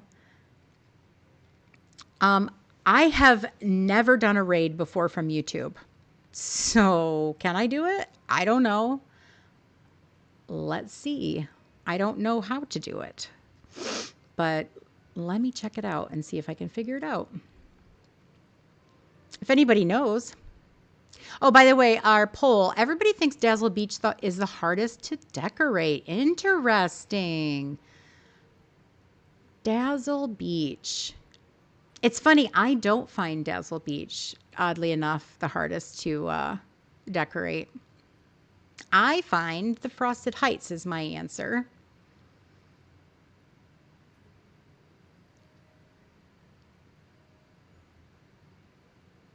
Yes. Have a great day, everybody. I'm going to say, just if you can hang out for just a minute, I'm going to try to figure out this raid into somebody thing. I'm just not sure how to do it yet. But if you have to go, I understand. But have a great day. I can't wait for you guys to be back. Hope to see you all Sunday. Yes, take care. Don't forget to keep on dreaming. I can't forget to say that. We have to say that, right? Okay, let me see if I can figure this out.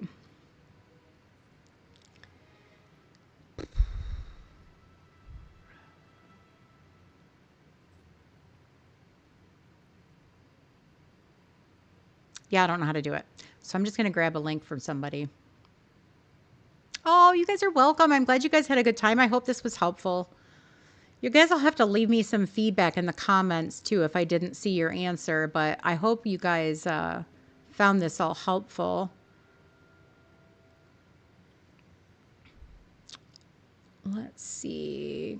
Coco is not streaming. I think she's taking a break maybe, which is shocking. I don't see anybody streaming DDV.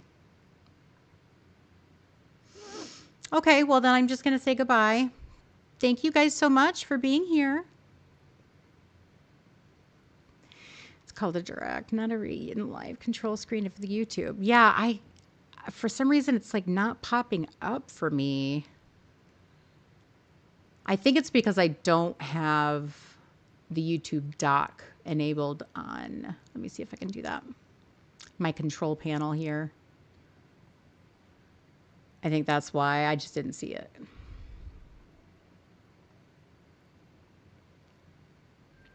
Bye, guys. I'm still going to try, so if you hang out for a second, I'm not going to end the live, but I'm just going to change my screen.